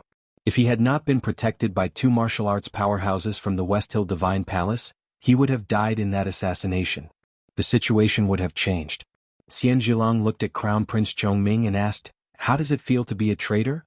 Crown Prince Chongming was still graceful and said, "Everyone has the right to say that I'm a traitor, but you Tangs don't. For countless years the Yan Kingdom has been bullied. During the reign of Marquis Xia, the Yan Kingdom suffered even more. I don't know how many innocent people died under the Tang cavalry. If I join hands with you, it will be a real betrayal." Longqing walked to Crown Prince Chongming and asked Xian Zhilang, "The Tang army's bravery is indeed extraordinary. What I don't understand now is why you haven't killed yourself." Xian Zhilang said, "I just want to ask a few questions." "What questions?" "The same question as before. I don't understand why Crown Prince Chongming would join hands with you to set up such a trap. I believe Her Highness in Chang and will also not understand when she knows the truth. You Tangs always like to flaunt the great harmony of the world. You think that you can really ignore the country after accepting foreigners to be officials in the court and teach in the academy. In fact, you have such a mentality because you have been strong enough in the past years. You have no idea what other people are thinking." Crown Prince Chongming said, "I have been a hostage in Chang'an for so many years. I have a good relationship with Sister Liu, and some Tang officials even advised me to stay in Chang and to be an official. But have you ever thought about what the years in Chang'an mean to me? Have you ever thought that I am a Yen after all?" Xian Zhilang said after a moment of silence, "The reason why I believe in Her Highness' plan and am willing to trust you is that I know very well that you and Prince Longqing can't coexist. Whether it is for the throne of the Yan Kingdom or for survival, you should want him to die." Crown Prince Chongming said, "Everything is just an illusion. We two brothers actually had a good relationship when we were young. Later on, when our mothers' families confronted each other, it had nothing to do with us. Because we knew very well what each other wanted since we were young. I want the throne of the secular world, but he has his eyes on the secular world. And the only thing that we brothers really want is to destroy your Tang Empire." Xian Zhilang shook his head and said, "Desire is endless. Even if you have your eyes on the secular world, you are not willing to abandon the prosperity of the secular world.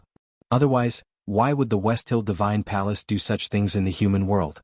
And there is already a blood feud between your clansmen, which cannot be forgiven. One day you will regret today's decision." Longqing had been silent until now, and then he said, "You are indeed a wise general of the Tang Empire, known for your wisdom. Even when you are about to die, you still do not forget to leave a nail in our hearts." Crown Prince Chongming said, "Even if there is a day when we fight, I will not regret today's choice. You Tangs have never been defeated for thousands of years. You don't know how crazy that feeling of humiliation is. For hundreds of years, you have humiliated us, and today, it will become the power to destroy you. For this purpose, whether it is me or Longqing, we are willing to give everything." "Destroy the Tang Empire?" Xian Zhilang laughed and looked at the Yan brothers. He said with emotion, "After all, you have overestimated yourselves. The papal cavalrymen of the West Hill Divine Palace are all dead. I believe that the strength that you have accumulated for many years has all been used in this battle. In the end, you can only die with us." Crown Prince Chongming's face became a little gloomy. He knew that Xian Zhilang's judgment was right. In order to annihilate all the cavalrymen of the northeast border military of the Tang Empire, the Yan Kingdom had paid a heavy price. After the battle last night, although the thousands of terrifying black armored cavalrymen of the Tang Empire could no longer appear in the world, the casualties of the Yan army and the grassland cavalrymen were almost 10 times that of the enemy. What was more shocking was that the more than 1,000 papal cavalrymen of the West Hill Divine Palace, which he and Longqing relied on to win the battle, were all annihilated by the exhausted Tang cavalrymen in the final battle. Could such a painful victory really be called a victory? I know what you want to say. You want to say that there are still many soldiers of the northeast border military who have not entered capital Cheng. But I regret to tell you that I did not bring all the grassland cavalrymen into capital Cheng. Now, those grassland cavalrymen are working together with the allied forces of the Song and Qin kingdoms to kill your troops. And by now, you should have judged that the number of papal cavalrymen of the West Hill Divine Palace is definitely more than 1,000. Yes, the total number of papal cavalrymen has exceeded 10,000 as early as 5 years ago. Now that the people of the Yan Kingdom are united and we have such strong support, why can't we destroy the Tang Empire? Prince Longqing looked at Xian Zhilong and said, "For thousands of years, you Tangs have bullied the weak and enjoyed all the glory because of your strong army. Have you ever thought that there would be a day when you would be defeated so badly? Everyone will die one day. No matter how strong an empire is, it will be destroyed one day. I don't know when the history of the Tang Empire will end, but it will not be now, and it will not be ended by the Yan Kingdom." Xian Zhilong said, "The world calls the Tang army an invincible army. In fact, this is wrong. The Tang army will also suffer defeats. Even when we fight with the Yan Kingdom, we will lose sometimes. We are never as invincible as the rumors say, but we will always win in the end." To be continued. If you like this work, please come to Chidian. Come to vote for me. Your support is my biggest motivation.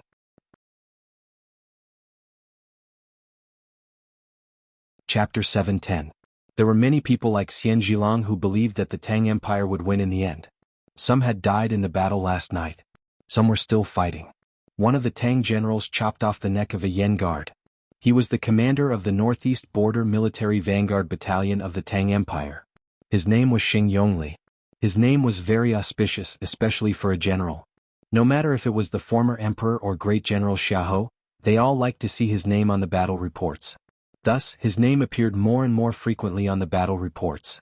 He firmly controlled the strongest heavy cavalry in the Northeast Border Army.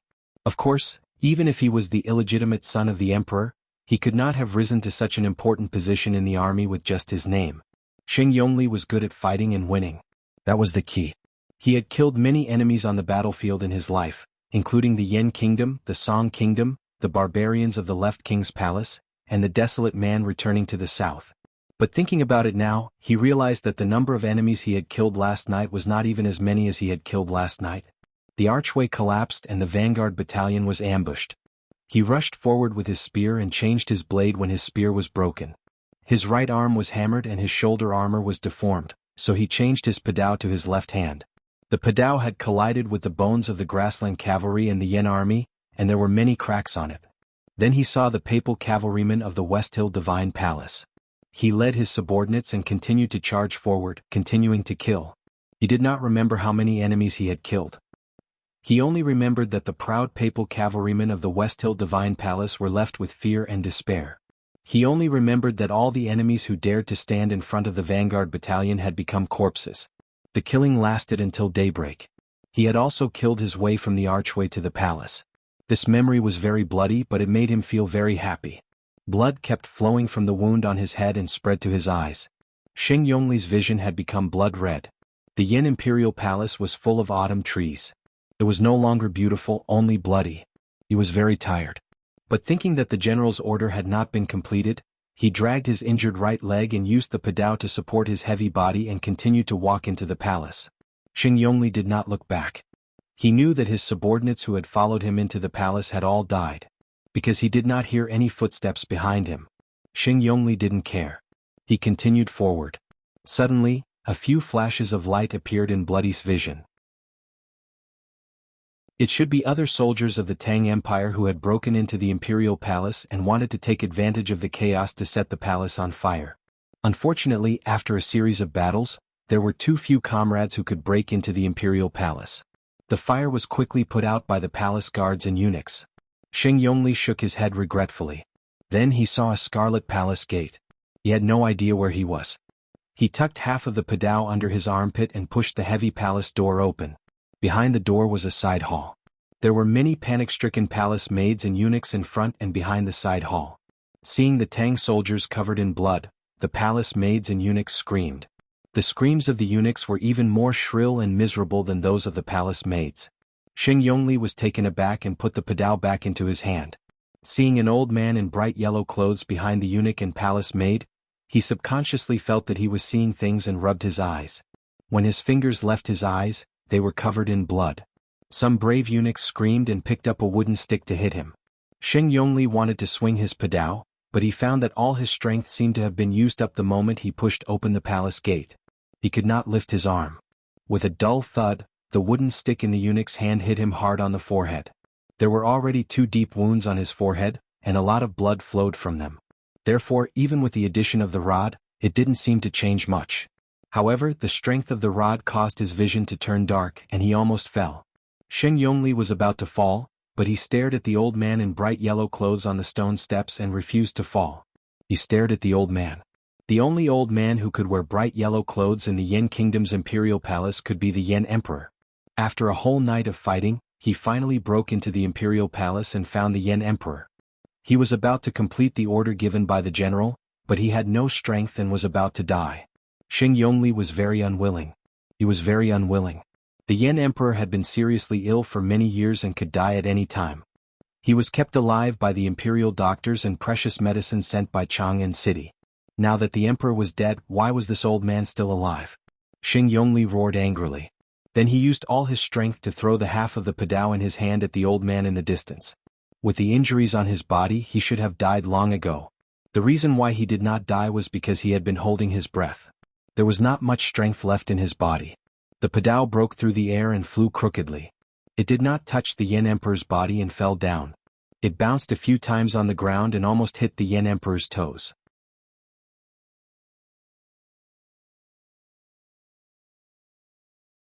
Chapter 7:11. I discovered a particularly scary problem. After I changed the input method, it automatically recognized something. Then I didn't pay attention to it. As a result, during this period of time, all the versions of myself have been typed into myself. I replaced them in the manuscript and found more than 500 places. I really can't change them in the VIP chapter. I'm ashamed, please ignore them. The next chapter will be right away. Crown Prince Chongming's face was very pale. His hands were slightly trembling in his sleeves. He looked at the half-ruined and half-scorched palace and wanted to say something, but he could not say anything.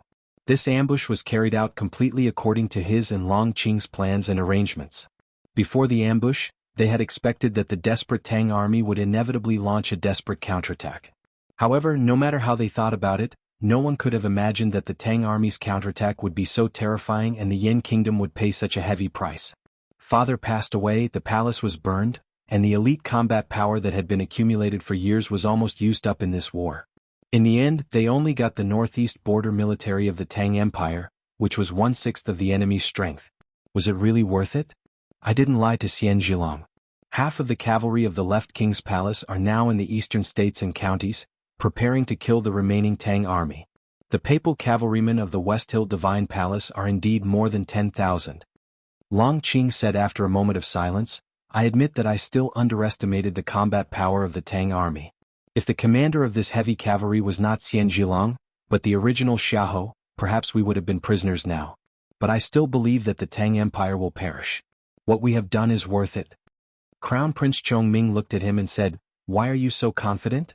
Long Qing said, Because this is not just a matter of the Yen Kingdom, but a matter of the world. Hao Yin wants the Tang Empire to perish. Who can stop it? Xian Zhilong left most of the troops except for the heavy cavalry on the way back to the east. Correspondingly, Prince Long Qing had also put a lot of effort into this area. In addition to his grassland cavalry, the allied forces of the Song and Qi kingdoms, the prefectural armies of the Yen Kingdom and more importantly, more than 1,000 papal cavalrymen of the West Hill Divine Palace joined the war. The papal cavalrymen of the West Hill Divine Palace and the grassland cavalrymen joined forces and successfully split up the northeast border military of the Tang Empire. The Tang army did not have the protection of the heavy cavalry, so they decided to break up and cross the blockade line to return to the Tang Empire. If this was an ordinary battlefield, the response of the current generals of the Tang army would not be too much of a problem. The problem was that this was not an ordinary battlefield, but the land of the Yen Kingdom. The feud between Tang and Yen was extremely deep. The land in the northeast of the Tang Empire was forcibly taken from the Yan Empire many years ago. Between the two countries, wars would break out every once in a while. In recent years, General Xiahou had been in charge of Tuyang City and his actions had become increasingly ruthless and cruel. The northeast border military's massacre in the Yan territory was too bloody. In the eyes of the Yan people, the Tangs were all evil invaders. In the eyes of the people of the East Yan, every Tangs were demons that should be sent to the underworld. Thus the chase turned into a tragic civil war. All the people of the East Yan were mobilized. Even though they knew that the most likely outcome of encountering the Tang army was death, there were still many young men who went into the mountains and fields with sticks and farming tools to look for traces of the Tang army. They reported it to the government as soon as possible and then passed it on to the cavalrymen of the West Hill Divine Palace and the Grassland Cavalry. Tens of thousands of the Tang army, after being separated and surrounded, scattered themselves and then were surrounded again. Gradually, they formed countless small teams and struggled through the mountains and forests of the East Yan toward the Tang territory. Some of the Tang soldiers fell into the traps set by the hunters of the Yan kingdom and were coldly abandoned. Some Tang soldiers were found looking for food by the strong men of the village and were beaten to death by hundreds of people with sticks. On a peak somewhere in Kunshan County, several Tang soldiers looked at the people of the Yan kingdom who were gradually searching toward the peak. Their expressions gradually changed from anger and confusion to calmness, and then they began to tidy up their equipment.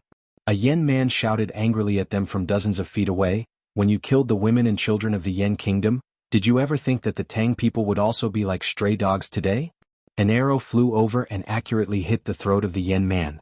A Tang soldier put away his bow expressionlessly and said coldly, "When two countries are at war, it is either you kill me or I kill you. I have killed 17 Yan soldiers in my life. How can you get back at me?" The people of the Yan kingdom who surrounded the mountain were in an uproar and then became even more angry and hateful. A white-haired old man shouted sternly, "Don't be afraid, everyone. They have limited arrows. The Song family village killed 3 Tang cavalrymen last night. How can we, the hundreds of men of the Qin family village, not be able to deal with these Tang thieves without horses?" The Tang soldier who shot the arrow was a low-ranking officer of this small team. The rest of the team had died on the road to the west, and now only the 4 of them were left. He looked at the excited Yan people who were approaching with farm tools in their hands. He frowned slightly and began to shoot arrows with his subordinates. After shooting the arrows, he pulled out his knife. When he was exhausted, he looked at the Yan people and said, "Idiots." Then he led his subordinates and rushed off the cliff to their deaths. In the Battle of Capital Cheng, the most elite black-armored cavalry of the Tang Northeast border military was destroyed. This was the first time in many people's memory that the Tang Empire had suffered such a heavy loss. It was also the first time that the invincible black-armored cavalry of the Tang Empire was destroyed on a large scale. The whole world was shocked. The death of the Yan Emperor and the burning of the Yan Palace, which should have been more shocking, were completely forgotten. In the eyes of the people, it was worth it to destroy the black-armored cavalry of the Tang Empire. The news spread to the West Hill Divine Palace as fast as possible. The solemn black divine hall of judgment reverberated with a very strange and depressing atmosphere. The red-robed priests and the black-robed deacons of the judicial department knelt on the ground and did not dare to breathe. The destruction of the Tang army was, of course, excellent news for the West Hill Divine Palace. Prince Longqing, who had returned to Taoism, had made such a great contribution to the West Hill Divine Palace, which made many people in the judicial department excited. However, the current owner of the Divine Hall of Judgment was Yi Hongyu. People in the Divine Hall of Judgment did not know what the great Divine Priest of Judgment would think about this matter, especially about the great contribution made by Prince Longqing. Yi Hongyu sat on the seat of heavenly black jade, like a pearl inlaid in an ink stone. The blood-red divine robe of judgment on her body was like a red cloth wrapped around the pearl. She really did not expect that Longqing would do such a big thing. She also did not expect that she did not receive any news from the beginning to the end of the battle in capital Cheng. This meant that there were still loopholes in her control of the judicial department, and the hierarch lord still did not trust her. At this moment she recalled that 2 years ago she accepted Ning Kei's request and went thousands of miles north to kill Longqing. At that time, Crown Prince Chongming was the commander of the Yan Kingdom's military, but he did not respond in time, which made her very unhappy. Now that she thought about it, it was natural that the 2 brothers had put on such a good show in front of the world. Looking at the red-robed priests and black-robed deacons kneeling in the hall, Yi Hongyu slightly raised the corner of her mouth. She knew what these people were thinking and also knew that they were afraid of her anger. But why would they be angry? Yi Hongyu stood up from the seat of heavenly black jade, looked at the crowd and said, "Get ready, everyone. It seems that it will not be long before the cavalry of the Divine Hall will appear in the Tang Kingdom." To be continued? If you like this work, please come to Chidian.com to vote for me. Your support is my greatest motivation. You're tuning in to the Han Li's Wuxia Adventures YouTube channel. We're so grateful for your support, and don't forget to subscribe to join us on this incredible journey through captivating stories. Your generosity through donations truly makes a world of difference, as it's the primary source of revenue that allows me to expand and enhance this channel for you. Thank you from the bottom of my heart for being a part of this adventure.